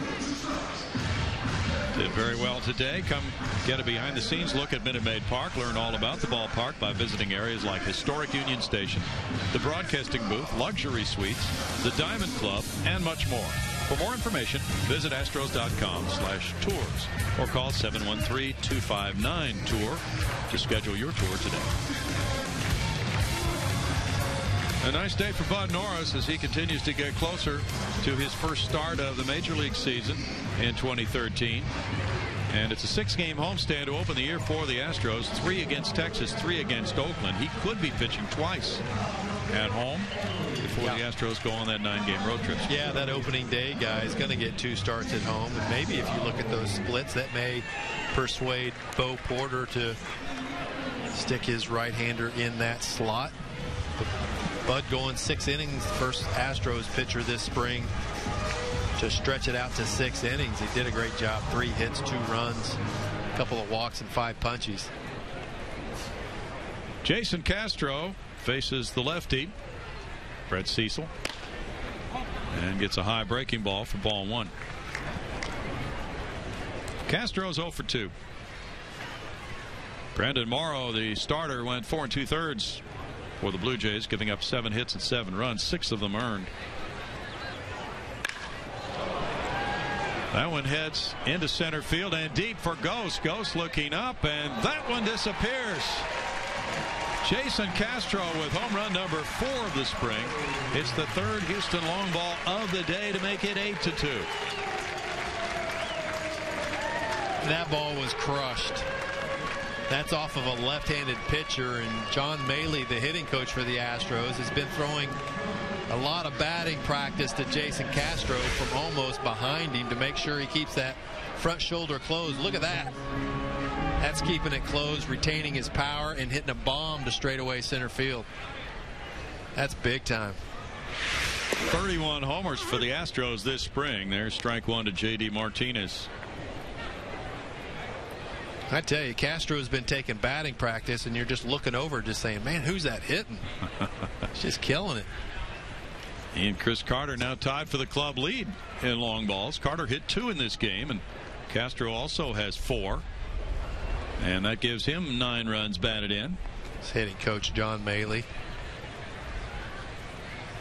He's throwing a lot of those left-handed simulated batting practices to those lefties. Just imagine putting a screen halfway in between where a pitcher's mound would be and first base. Give the impression of an extreme sidearm left-handed pitcher. But it makes those guys stay closed, and it's working. It's good training. Matt Dominguez on deck. Martinez tops that one foul. Dave Tremblay with a play. Dave's from Daytona Beach. At least that's where he lives.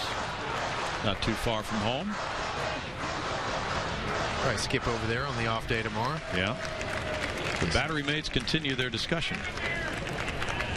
Well, what a refreshing spring it's been to see Jason Castro completely healthy again and productive. He's a different player this year. Looks really strong.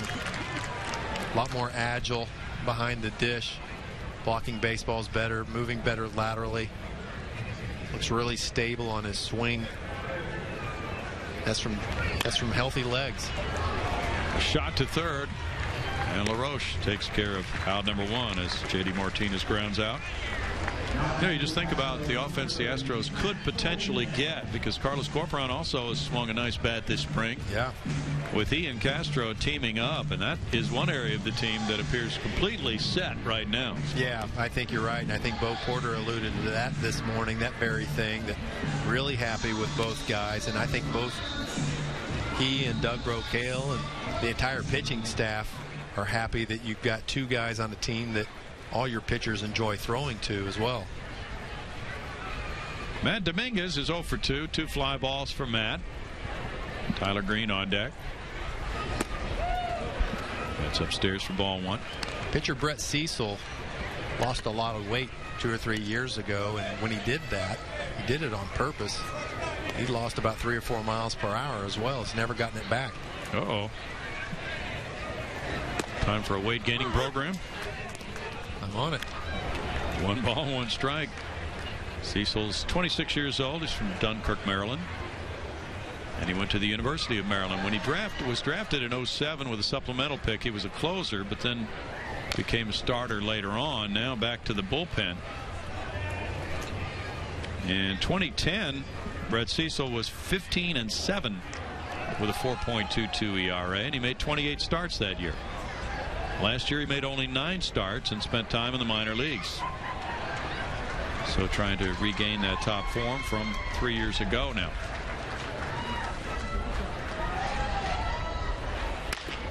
It's a bouncer foul. 1 ball, 2 strikes to Matt Dominguez. Well, with Baltimore's resurgence last year, that put a whole different perspective on the American League East, and then Boston dropped back so much, but Boston was unable to unload a lot of salary and has created a different kind of a start with a new manager this year. Right. So that'll be interesting. Yeah, Boston got Toronto's manager from a year ago, John Farrell. Cecil comes in, throws out Dominguez. Hey, don't miss your chance to purchase 2013 Astros regular season tickets. Tickets for individual games, including opening night, are on sale now. For information on all the biggest games or to get your tickets now, call 1-877-9-ASTROS or visit astros.com. 8-2 ball game. Tyler Green, as Houston has hit 3 home runs, 2 by Chris Carter, 1 by Jason Castro. Comes up with 2 outs in the 6th inning. Green is struck out looking and bounced out to the pitcher. There's strike 1 to Tyler. You know, Brownie, when you look at the Blue Jays, I think the only question mark would probably have to be who's going to be the closer. Casey Jansen figures to be, who had 22 saves last year but had shoulder surgery in the offseason. Not really sure if he's going to be completely healthy. Rolled out to the shortstop, off the glove of McCoy and on through into center field. But Tyler Green reaches with 2 outs here in the 6th.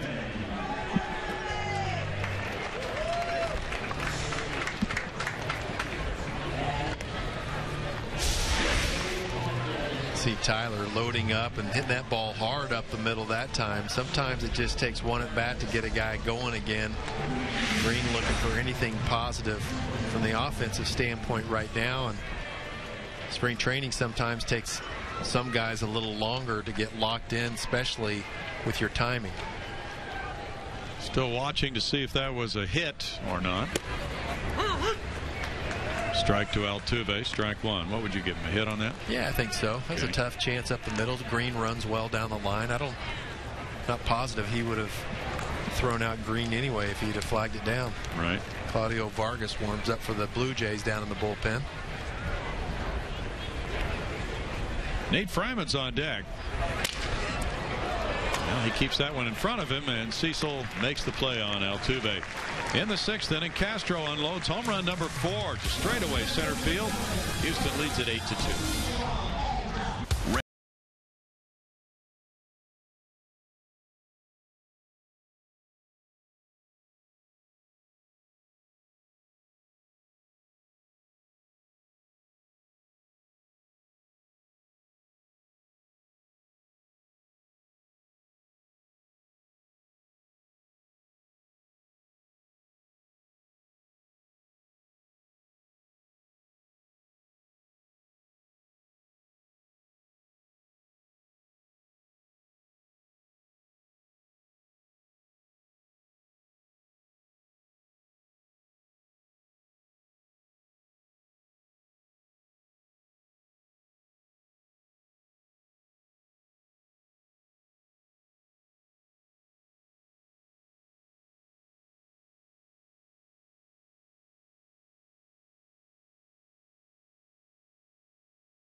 Been a very good day for the Astros so far, and Bud Norris doesn't want it to end. He's getting in more work in the bullpen after a strong 6 innings, and with his club up 8-2, he continues to work. Now he's just showing off.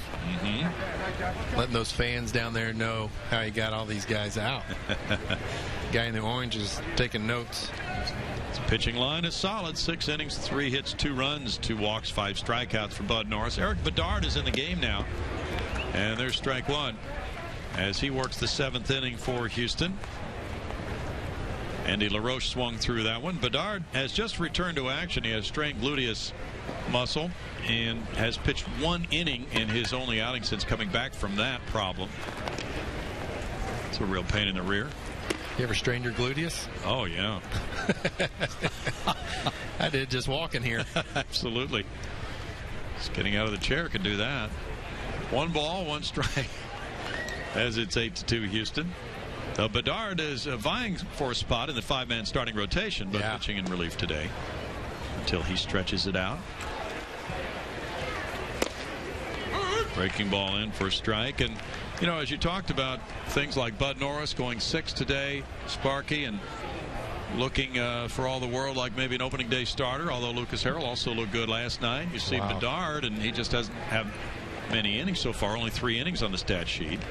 So he's going to need to increase pretty quickly to get up to starters innings by that final decision, right? I think he can get there, though. I mean, you think about maybe going a couple, 3 today, then you can get up to 5 your next one. He's probably got 1 more even between that, so he can get up to 5 or 6 easily and be ready. Bedard's got an array of pitches. He can get it up to 92, 93, but he's got a good cutter, curveball. We saw that curveball for the 2nd strike. It was a beauty. Now it's a full count for Eric Bedard. He has had some outstanding years.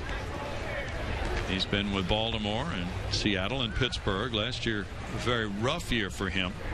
He is not on the 40-man roster. You see the other pitchers scheduled to go today. Sometimes they do pitch. Sometimes they don't get to all of those guys. Depends on how the game goes. Popped up. And here's Castro over, shading his eyes. Tough sun up there. Whoa! And the catch is made by Matt Dominguez. Now we have Jason Jaramillo in the game now catching. Let's check out Bud Norris's day here today. 6 innings pitched against the Toronto Blue Jays, and started out with that slider with big time downhill movement. First time we've seen that depth on his slider this spring. And his fastball in the outside corner gets a rollover double play. Altuve hanging in there, and Bud had it pretty easy, and Bo Porter loved what he saw from his big right-hander today. 8-2 ball game now. Ryan Langerhans, and there is strike 1.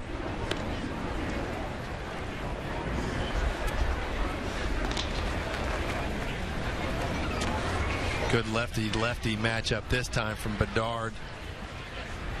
Langerhans pretty good lefty on lefty hitter. Hangs in there pretty well. Really turns his back. He just started doing that his 2nd year in the big leagues, Bill, and came to spring training one year, and guys are going, what are you doing? But he was able to repeat his delivery. He felt like he could add a little deception to his delivery, and it's worked out well. He's got a good arm. He really knows how to pitch. Well, he pitched well to Langerhans and struck him out. He just overpowered Langerhans that time, doing 3 fastballs right down the middle. Hey, Sports Talk Live with Kevin Eschenfelder wrangles up some noteworthy sports guests that have plenty of buzzworthy opinions and play-by-play analysis. You never know who will stop by on Sports Talk Live weekdays, 5 o'clock. Eschenfelder. Oh, yeah, that's a good show. Josh Tolley sees the left-hander Bedard and looks at ball 1. Tolley's 0 for 2 in this game. Jason Jaramillo is the catcher now for the Astros. Took over for Jason Castro, who homered in this game, and fought Bud Norris very well today. Strong day for Jason Castro. You know, you're talking about, in this situation, Bedard turning his back on the hitter, and he hides the ball well. And I was talking with one of the Astros coaches about one of the young pitchers. He said, well, I just found out from the scout this guy is tipping his pitches. So that's a reason to do what Bedard is doing to try to avoid that. Yeah. Because the guys on the bench can see a pitcher's grip if he exposes that when he brings the ball back behind him. Yeah. Sometimes that does tip the pitch. You know what guys are doing in between innings? They're really studying pitchers. When they're letting the catchers know what pitches they're throwing, seeing if they're doing anything differently. That's when they figure out when guys are tipping pitches. Well, Dennis Martinez said, I'm going to advise this young pitcher to just start with a ball in his glove. Yeah. And then reach his right hand in to get the grip on that. And that may help. Yeah. But still, it involves taking the ball back behind you and disguising it there, too, right? See that rectangle Rawlings part on the back of Bedard's glove? Not the circle, but the rectangle. A lot of guys will look when the guy lifts his hands, what angle that rectangle's sitting. Okay. And he'll have different pitch angles for slider, changeup. Whoa, that's a good pitch. Well, he was dazzling in the 7th inning in 1-2-3 fashion with a couple of punch outs. It's 8-2 Houston.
In Central Florida, and so did Chris Carter. He hit 2 homers. He drove in 5 to take over the club homer and RBI lead, and then Jason Castro tied him with a home run lead with his 4th back in the 6th inning.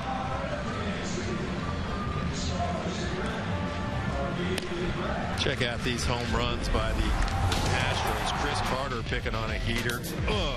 Left center field. Got something from Brandon Morrow that time. Hit that ball a long way. Hanging breaking ball. Do the same thing. Chris Carter unleashing on a good right-handed pitcher today, hitting a fastball and a breaking ball way out of here in the center. Got a new pitcher now for the Toronto Blue Jays, Claudio Vargas, who's got a good heater himself, 93 to 97 miles per hour on that fastball. He gives up a lot of home runs, though. He's got a slurve that he tries to move around out of a 3/4 delivery.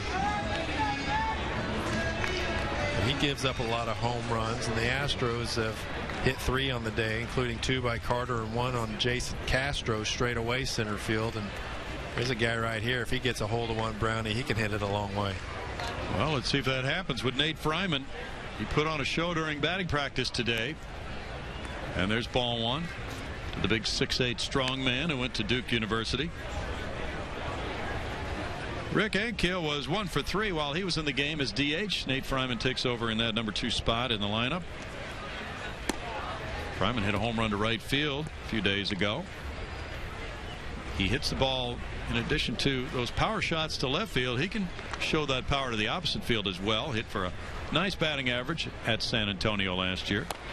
And he's a Rule 5 pick, so 2 weeks to go to make a decision on whether he's on the big league club. Yeah, and a lot can happen between now and then. And who knows, you could even work out a trade with the San Diego Padres if they have a need somewhere else. But the Astros love what they've seen so far in Nate Fryman. also have Rule 5 pick Josh Fields, a right-handed reliever. So they have to make a decision on 2 Rule 5 players by opening day. Fryman has hit .281 for 32 at-bats this spring. 1 homer, 7 runs batted in. So he's certainly done nothing to eliminate himself from the competition. Bouncer to third. Eugenio Velez just in the game. Makes that play. And it's out number 1. Brandon Laird will follow. You know, decision time can be pretty rugged for the guys in the front office, Sparky, those last few days. It can for those players that are on the bubble, too. And, of course, I mean, it's a business. And sometimes it's hard to understand. There's a lot of people that have a lot of feelings, whether it be the front office, like you mentioned, or the players. But a lot of anxiety, not only with the players, but their wives and their family and their parents. And it's just it's an emotional time. Laird takes a look at it. It's ball 1 to Brandon. It's his first time at the plate today. He's had a nice spring. Hit .344. 3 homers, 8 runs batted in, and a powerful spring for Brandon Laird with a .656 slugging percentage. Fouls that one back. It's 1-1. Claudio Vargas has been in the big leagues with Montreal, and then Washington, Arizona, Milwaukee, the Mets, Dodgers, back with Milwaukee. Last year he was at AAA Nashville. He's from the Dominican Republic. To center field. And here's another deep drive. Let's see if the ballpark can hold this one. That is off the screen. And long ball number 4 of the day for the Astros. Puts them in front 9-2 as Laird goes deep to center. I don't think anybody on this baseball team has had more consistent at-bats and hitting the ball harder on a consistent basis than Brandon Laird. And everything he hits seems to be right on the barrel. Always tries to stay in the middle of the ballpark to keep good mechanics, and he can just unleash on some of these baseballs. Look at the balance. That ball's hit a long way. The wind shifted a little bit down in that direction now to center field, but Brandon Laird's made a good case to be one of the guys Bo Porter decides to take to Houston. That's 4 homers, 9 runs batted in for Laird this spring. Now Brandon Barnes takes a look at strike 1. Barnes entered the game in left field for Chris Carter after Carter drove in 5. No balls, 2 strikes. A 4 home run day for the Astros, giving them 32 long balls for the spring. Barnes has hit .375. He has 3 homers himself this spring with 4 runs batted in. So Carter hit his 3rd and 4th home runs. Castro his 4th. Laird his 4th. Today they're all tied for the club home run lead now. Velez backhanding. Makes the accurate throw for out number 2. And Justin Maxwell will follow. The Houston Astros take on the Miami Marlins at spring training. Coverage begins next Sunday. That's March 24th at 11:30 on Comcast Sportsnet. Your home of your home teams.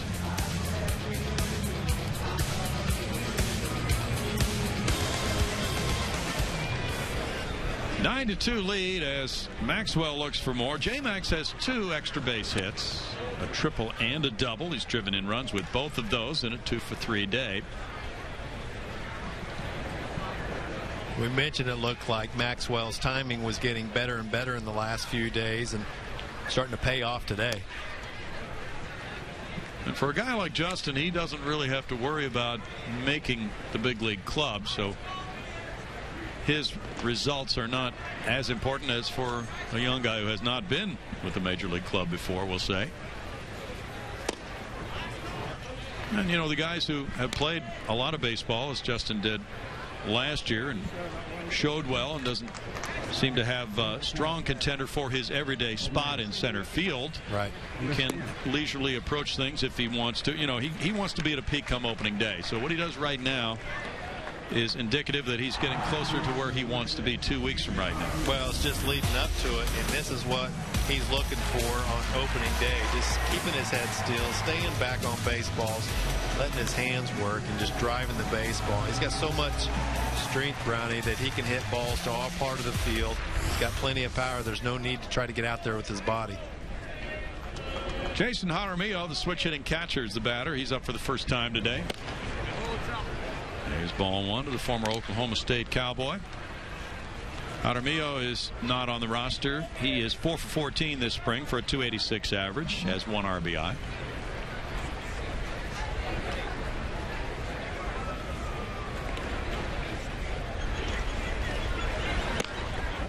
He takes that one for ball 2 from Vargas. 9 runs on 10 hits for the Astros, including 4 long hits. Wind is blowing out today toward right center field.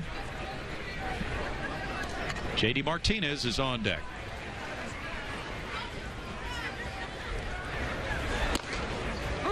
Strike makes it 2-1. That was a good atmosphere last night for the night game. Yeah.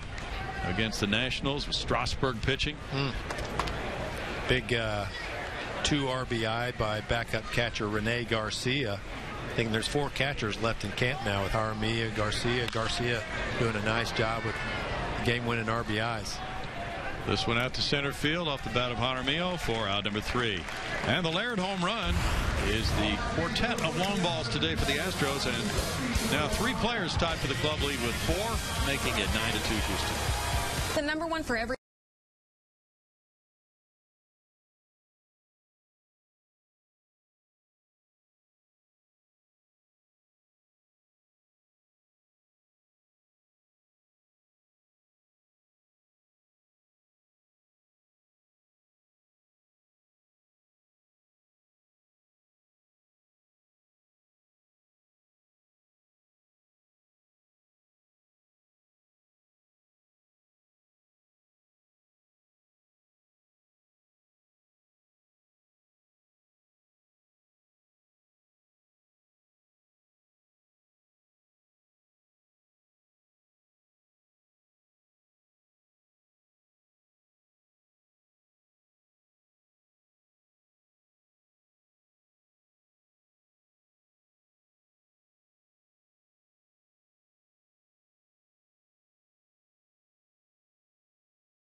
Orbit has been entertaining folks here in this nice sunny ballpark today, Osceola County Stadium. 9-2 Astros. Always compliant with the fans' wishes for photographs. Hey, on Friday, March 22nd, head to City Center to watch the Rockets take on the Cleveland Cavaliers. Enjoy the game on a huge big screen TV and receive prizes and more. The fun starts at 6:30 with Rockets pregame live, followed by the Cavs game at 7. Don't miss out on this main event presented by Comcast Sportsnet. But Norris started and had a nice day today. 6 innings of 3-hit, 2-run baseball. Walking 2, fanning 5. Eric Bedard worked a very impressive inning in relief in the 7th, and now he comes back out for the 8th. He had a 1-2-3 frame with 2 strikeouts on Langer, Hansen, Tolle. And now it's Mike Nickius leading it off in the 8th inning. He's 0 for 2.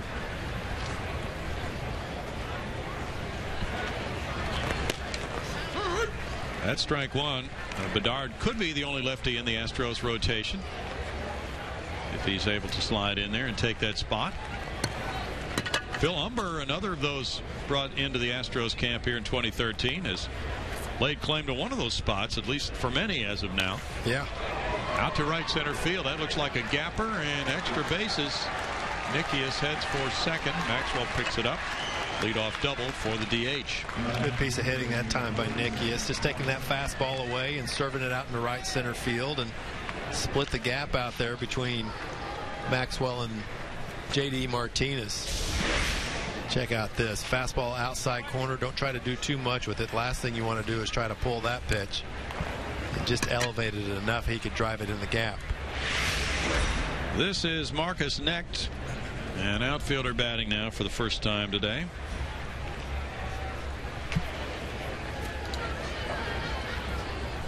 Mike McCoy on deck.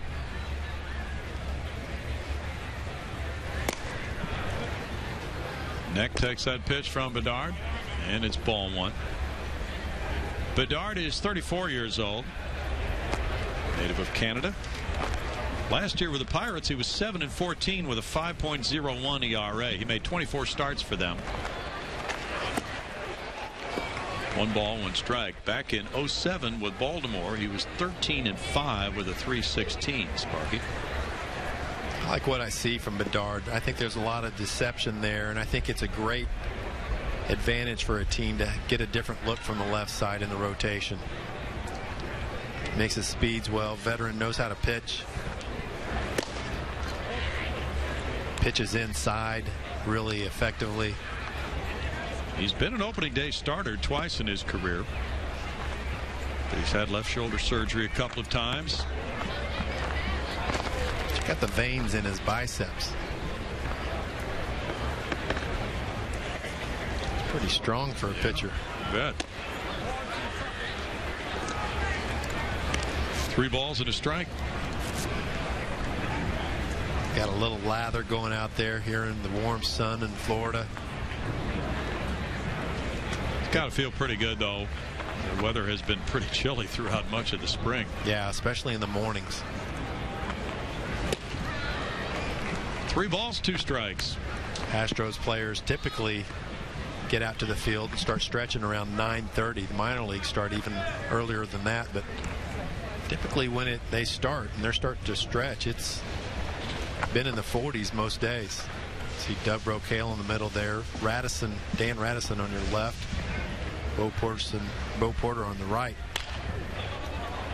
In the air, and the first Sacker Laird calls for it.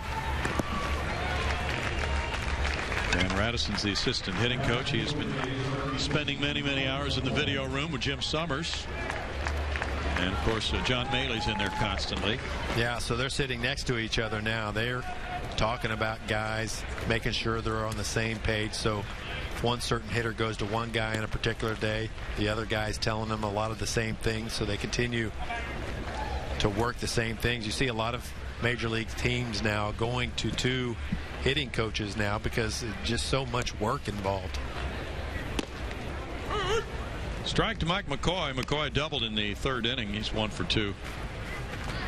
It's quite a coaching staff the Astros have put together this year. Maley, one of the newcomers. Well, he has some training in his University of Illinois background, Chicago State as well, majoring in kinesiology. So he can talk about biomechanics and swing mechanics and things like that all afternoon long, Sparky. Get some dazed and confused looks from guys like me when he starts talking too. What's he talking about? Yeah.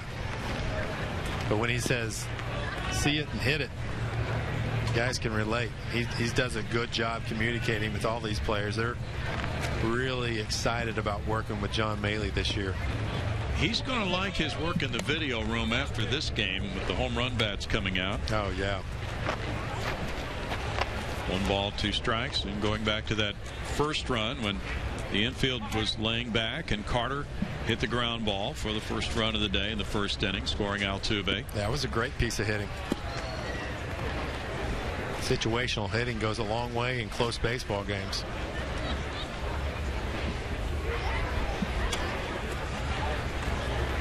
I think Bedard's recognized that he can tie McCoy up inside. He's trying to get a cutter or a fastball in here. McCoy's taking a couple weak hacks inside there. They're going to go in. Now they're going to go back out. A lot of times when there's a runner on second base, he'll relay a sign to the hitter to tell him location. Usually it's not the pitch, it's where the catcher is going to set up. So the catcher tries to set up as late as he can as Jaramillo goes and talks to his pitcher, make sure they're on the same page on a 1-2 count.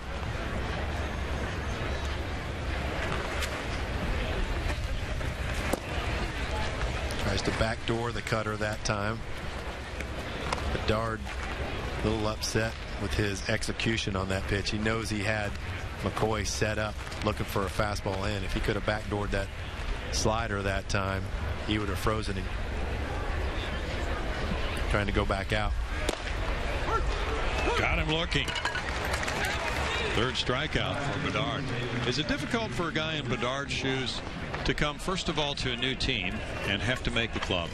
And secondly, working with different catchers all the time in those games. No question. And it's hard to communicate everything you feel out there because sometimes it changes during the course of the game, but really takes a pitcher out of the rhythm if they have to shake to 2 or 3 times to get to the pitch they want to throw.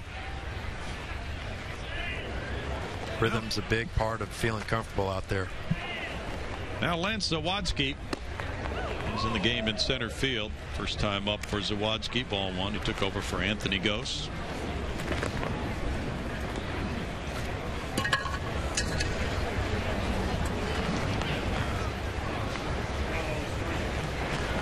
Wouldn't be surprised to see Bedard finish this game out. He's up to almost 30 pitches now. 1 ball, 1 strike. I think if they could get him to 45 pitches this game, they could feel like they're getting on track to get him ready for the season.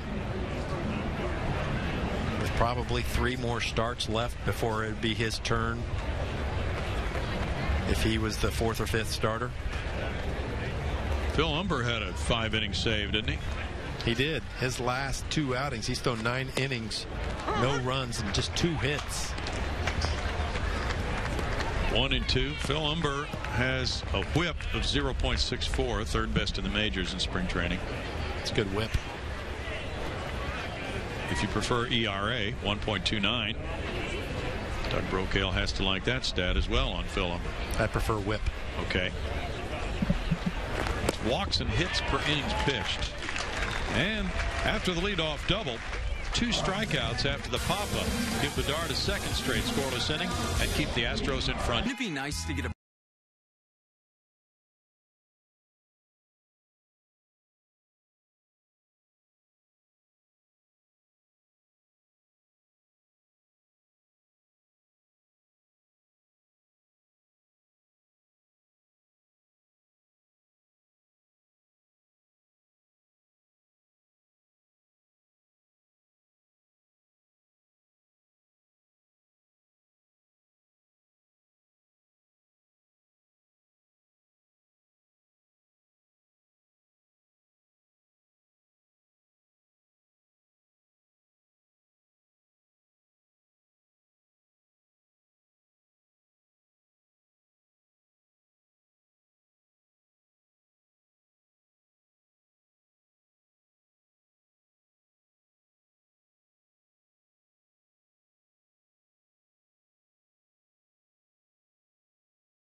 hard hitting, including 4 long balls.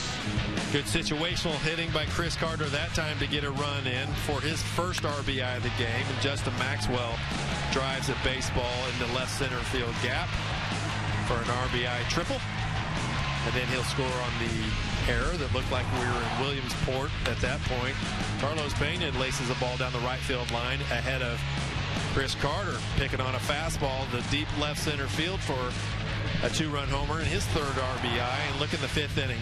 Don't throw that curveball there to Chris Carter. It's going deep again. Hits 5 RBIs for Chris Carter. Great day at the ballpark before an off day. Feeling good about yourself. And Bo Porter's got to be feeling real good about his big left fielder. The wearing of the green here at Osceola County Stadium, and a nice day for the fans for a lot of reasons. One of those, the 9-2 score for the Astros, with pitcher number 4 coming in, Justin Germano for Toronto. Germano throws strike 1 to J.D. Martinez, who's 0 for 3. Germano's been in the big leagues with San Diego, Cincinnati, back with the Padres, and then Cleveland, Boston, and the Cubs. Germano throws a fastball in the low 90 miles per hour range, a sweeping curveball and a changeup. Astro fans remember him last year starting a couple games against them for the Cubs. Strike makes it 1 and 2.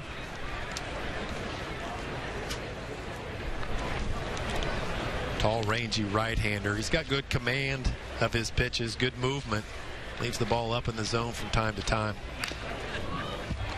Still a 1-ball, 2-strike count. The Astros breaking out today. Last few games, they have struggled to score runs. They won last night coming from behind 4-2 after losing 3-2 the day before and 6-3 the day before that. So this breakout day for them with the 9 runs on 10 hits. Toronto has 2 runs on 4 hits with 1 error.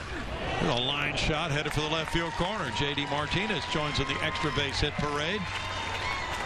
And that's a double for Martinez, number 3 of the spring. He's 1 for 4. Astros came into the day leading every spring training team in Florida in doubles, homers, on-base percentage, and slugging. And J.D. Martinez, one of the reasons why. Look at the bat speed by J.D. this year compared to last year. He's whipping it through the zone and doesn't have a lot to show for it, but he's been taking a lot of good swings all spring long. Got a pinch runner now into second base for the Astros as J.D. comes out of the game. And Brett Wallace is the hitter. It's his first time up in Matt Dominguez's spot. Matt was 0 for 3, hitting 8th today. Trevor Crowe pitch running for Martinez at second. Bouncer goes foul, strike 1. You mentioned Trevor Crowe earlier in that talk with Dave Clark about Astros outfielders. Yeah. He looks fundamentally sound in the outfield. Wow, he really does.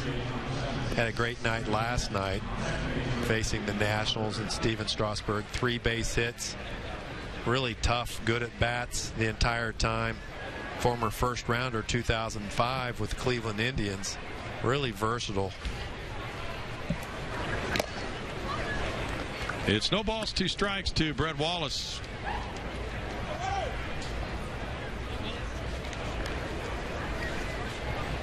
Wallace figures to share first base playing time and also slide over and play some third base as needed when Matt Dominguez is not in the lineup. Maybe do some DHing as well. Big cut, and he's down on strikes. Germano changing speeds on it for out number 1. Big curveball that time from Germano. We talked about the sweeping action on that pitch and just got it underneath the hands of Wallace. Check out Wallace trying to stay back, but look at that ball just keep going down. Started about shoulder height and ended up one hop in the catcher. Wally's down on strikes, and it's Tyler Green. Green is 1 for 3. Just looking at the remaining schedule, Sparky, day off tomorrow. These players are going to welcome that. Yeah, last one. Because they'll be grinding it after that, won't they? They will. There's no off days for a long time until 2 weeks from tomorrow. Well, they pick it up Tuesday against the Blue Jays in Dunedin. And then they play every single day, including a split squad game on Thursday the 28th, the day they leave Florida to come to Houston. So that's going to be a lot of baseball leading up to those 2 games with the Cubs at Minute Maid Park. Yeah. Friday, March 29th and Saturday, March 30th.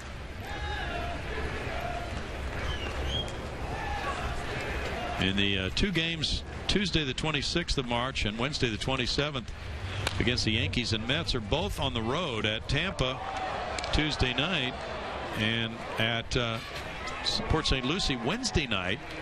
Then the split squad day games the next day. So these guys are going to be feeling a little, aren't they? Well, I think they're going to have to call up some of the minor leaguers. You know, Bo Porter even mentioned they'll reward guys for playing well down there in some of their games.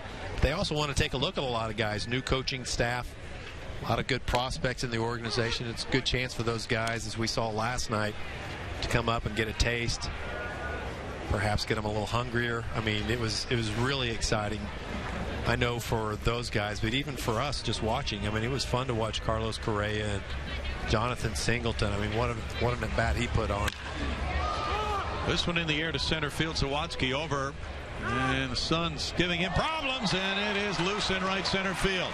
And the Astros are going to get J.D. Martinez around third and into home with a 10-2 lead. Or the pitch runner, Crowe, rather.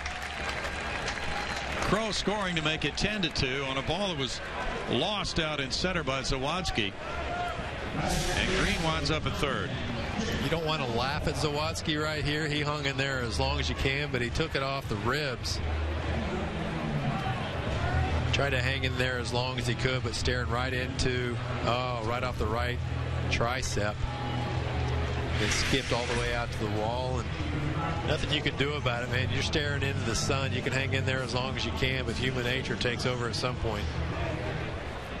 Jake Elmore comes to the plate. He entered the game at second base for Jose Altuve. Altuve was on twice today with a walk and a single. Elmore was with the Arizona Diamondbacks last year, joining the Astros, and he takes that breaking ball for ball 1. Jake played the entire game last night. He had 4 at-bats against the Nationals, 1 for 4. Swung the bat well 2 or 3 of the times. Plays a good middle infield. He's got good feet on defense. That's a fair ball into the corner. That'll make it 11-2 Houston. Another extra base hit. Elmore in with an RBI double, scoring Tyler Green. He comes off the bench, getting his first at bat here in the 8th inning, and produces a run. Just shows quick hands. I mean, that ball was down the middle of the plate, but Elmore out in front just a tad.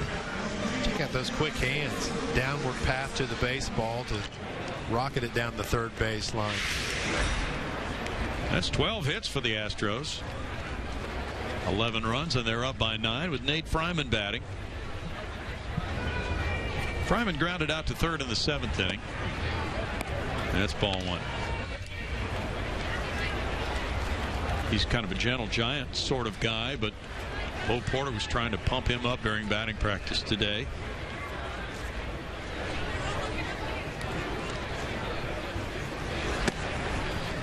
It's 2 balls, no strikes. One thing they talk about guys, especially guys who are big and have some moving parts, is slow feet produce quick hands. And Fryman's slow with his feet, stays behind the ball well and just drives it. That one heads foul. Fryman was born in Massachusetts. He was a first baseman and catcher at Duke University. Hit 43 homers to set a school record. Catcher. Can you imagine that? Wow. 6'8" catcher. How are you going to get the target low enough? Set the target about belt high. His wife is an LPGA golfer, Amanda Blumenhurst. Fly ball to the right fielder. And there's the catch and the throw back in on out number 2. Brandon Laird coming up. Follow the Astros this spring and all season long with MLB.com at bat for your iPhone, iPad, iPod Touch, and Android devices. At Bat delivers spring training wherever you are with scores, stats, searchable video, live audio, and more. Text at bat to 31826 or visit Astros.com for details. I like that app. Oh, you've been all over that. I have been. Sparky likey. Brandon Laird hit a home run to center in the 7th inning. Well, you said before the game you're watching some of Albert Pujols at bats out west. Yeah, you know what? I mean, it's a good way to watch some of the AL West teams. Obviously, spring training games starting 3 hours after the ones due here in Florida. And Pujols, to be honest with you, he didn't look really healthy. Okay. Still hobbling a little bit. That's true. I've been reading that. After the knee problems last year, he's been slow to return to form. Of course, he still wound up with pretty respectable numbers after missing the time he missed last year. Sure. But how about that lineup? Laird strikes out, and in the 8th inning, the Astros tack on 2 runs on 3 hits. They leave a man. Their lead is now 11-2.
It's now 11-2 Houston, but Norris started and went 6. Eric Bedard's going to try to finish this game.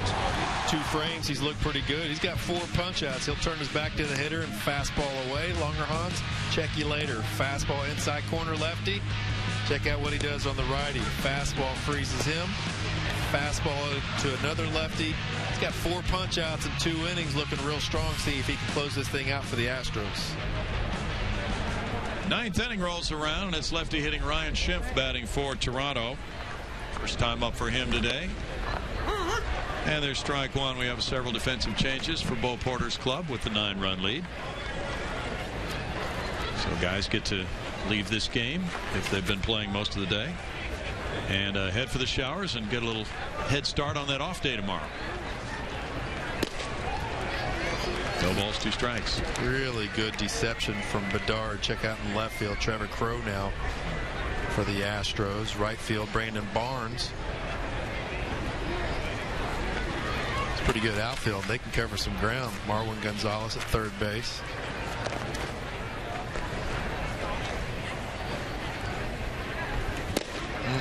Schimpf is down on strikes.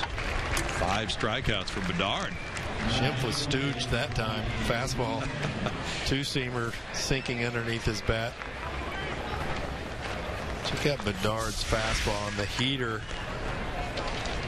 Look at the location of this. Look where it ends up.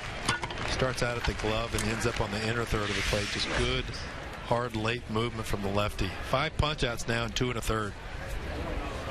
Luis Jimenez is 1 for 3 today. Fouled away, strike 1. Pretty rare that at this stage of spring training only 2 pitchers would work in a game for a team, but that could be the case for the Astros today. Well, I mean, you got to get Bedard stretched out at some point, and certainly with Bud's economical pitch count throughout the day, he was going to get deep into the game. That was inevitable. But you really need to work Bedard as much as you can right here. No doubt if he finishes this thing out, he'll go down to the bullpen and throw more. No balls, 2 strikes. Doug Brocail's pitching staff doing very well today, limiting the Blue Jays to 4 hits and 2 runs. There's only been 1 walk, and that was with 1 out in the 5th inning. No, make it 2. Bud walked 2 in his 6. 1 ball, 2 strikes. Didn't see a lot of the regulars for the Blue Jays today, but when you figure projected lineup of Jose Reyes, Melky Cabrera, Jose Batista, Edwin Encarnacion, Colby Rasmus, Brett Lowry, Adam Lynn, these guys have a lineup. Well, they sure do. Bonifacio is another guy they got from the Marlins, one of my favorite guys in the league. He's underrated. Yeah, he can play a lot of different positions, and he adds speed. Ignites an offense. Yeah, that could be a real juggernaut in the AL East this year.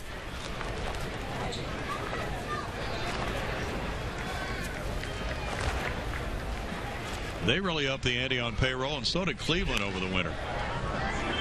Still 2 balls, 2 strikes.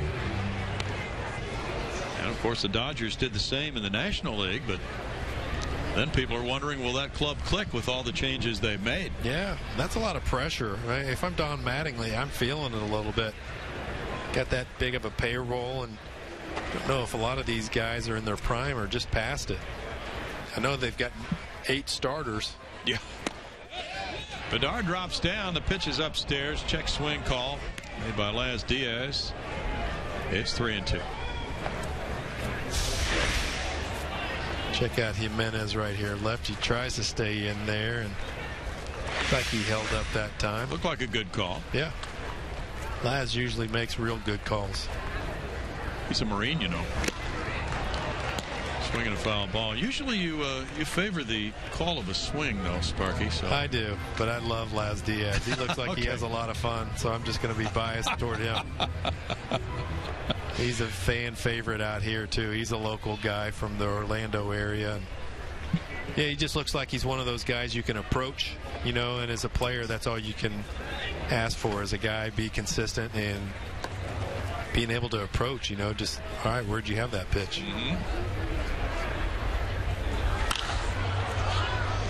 That's toward the left field line. Crow coming over and into foul territory. He snags it. 2 outs. Ball hung up there a long time. Hey, Major League Baseball's opening night comes to Minute Maid Park Sunday, March 31st. The Astros take on the Texas Rangers at 7:05. Come out early for Street Fest presented by Champion Energy. Visit Astros.com or call 1-877-9-ASTROS to get your tickets now. Just 2 weeks from today, all that activity. Oh, yeah. Leading up to the Major League opener on Sunday night. Only game in baseball. You're right. That is so much fun. Yep. To be in that spotlight for all the players. You saw that in Cincinnati a few years, didn't you? Yeah. The Reds used to have the only game in the majors. Yeah. When they would open the season, but that changed years ago. And it was a special thing for the people of Cincinnati. Sure. Now here's Eugenio Velez fouling it for strike one. So we'll get that feel in Houston this year. And it's going to be great. It's on a weekend. Right. Well, the beautiful thing about it is it's Sunday, so people can come out and they don't have to worry about rushing over from work. Exactly. Come spend a few hours outside the Street Fest beforehand, and you know, baseball season starts again. That's the start of spring. That's an exciting day for everybody involved. Players, I don't care how old you are, it's different.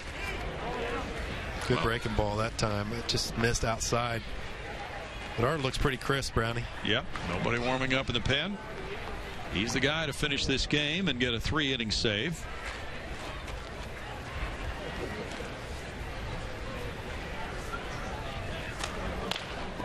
Top to third, one big bounce for Marwin Gonzalez. And the Astros get a sparkling day. A combined 4-hitter by Bud Norris, the winning pitcher, taking him to 2-0. And Eric Bedard getting a save. They unleash a 4-home run attack, and they beat the Blue Jays 11-2.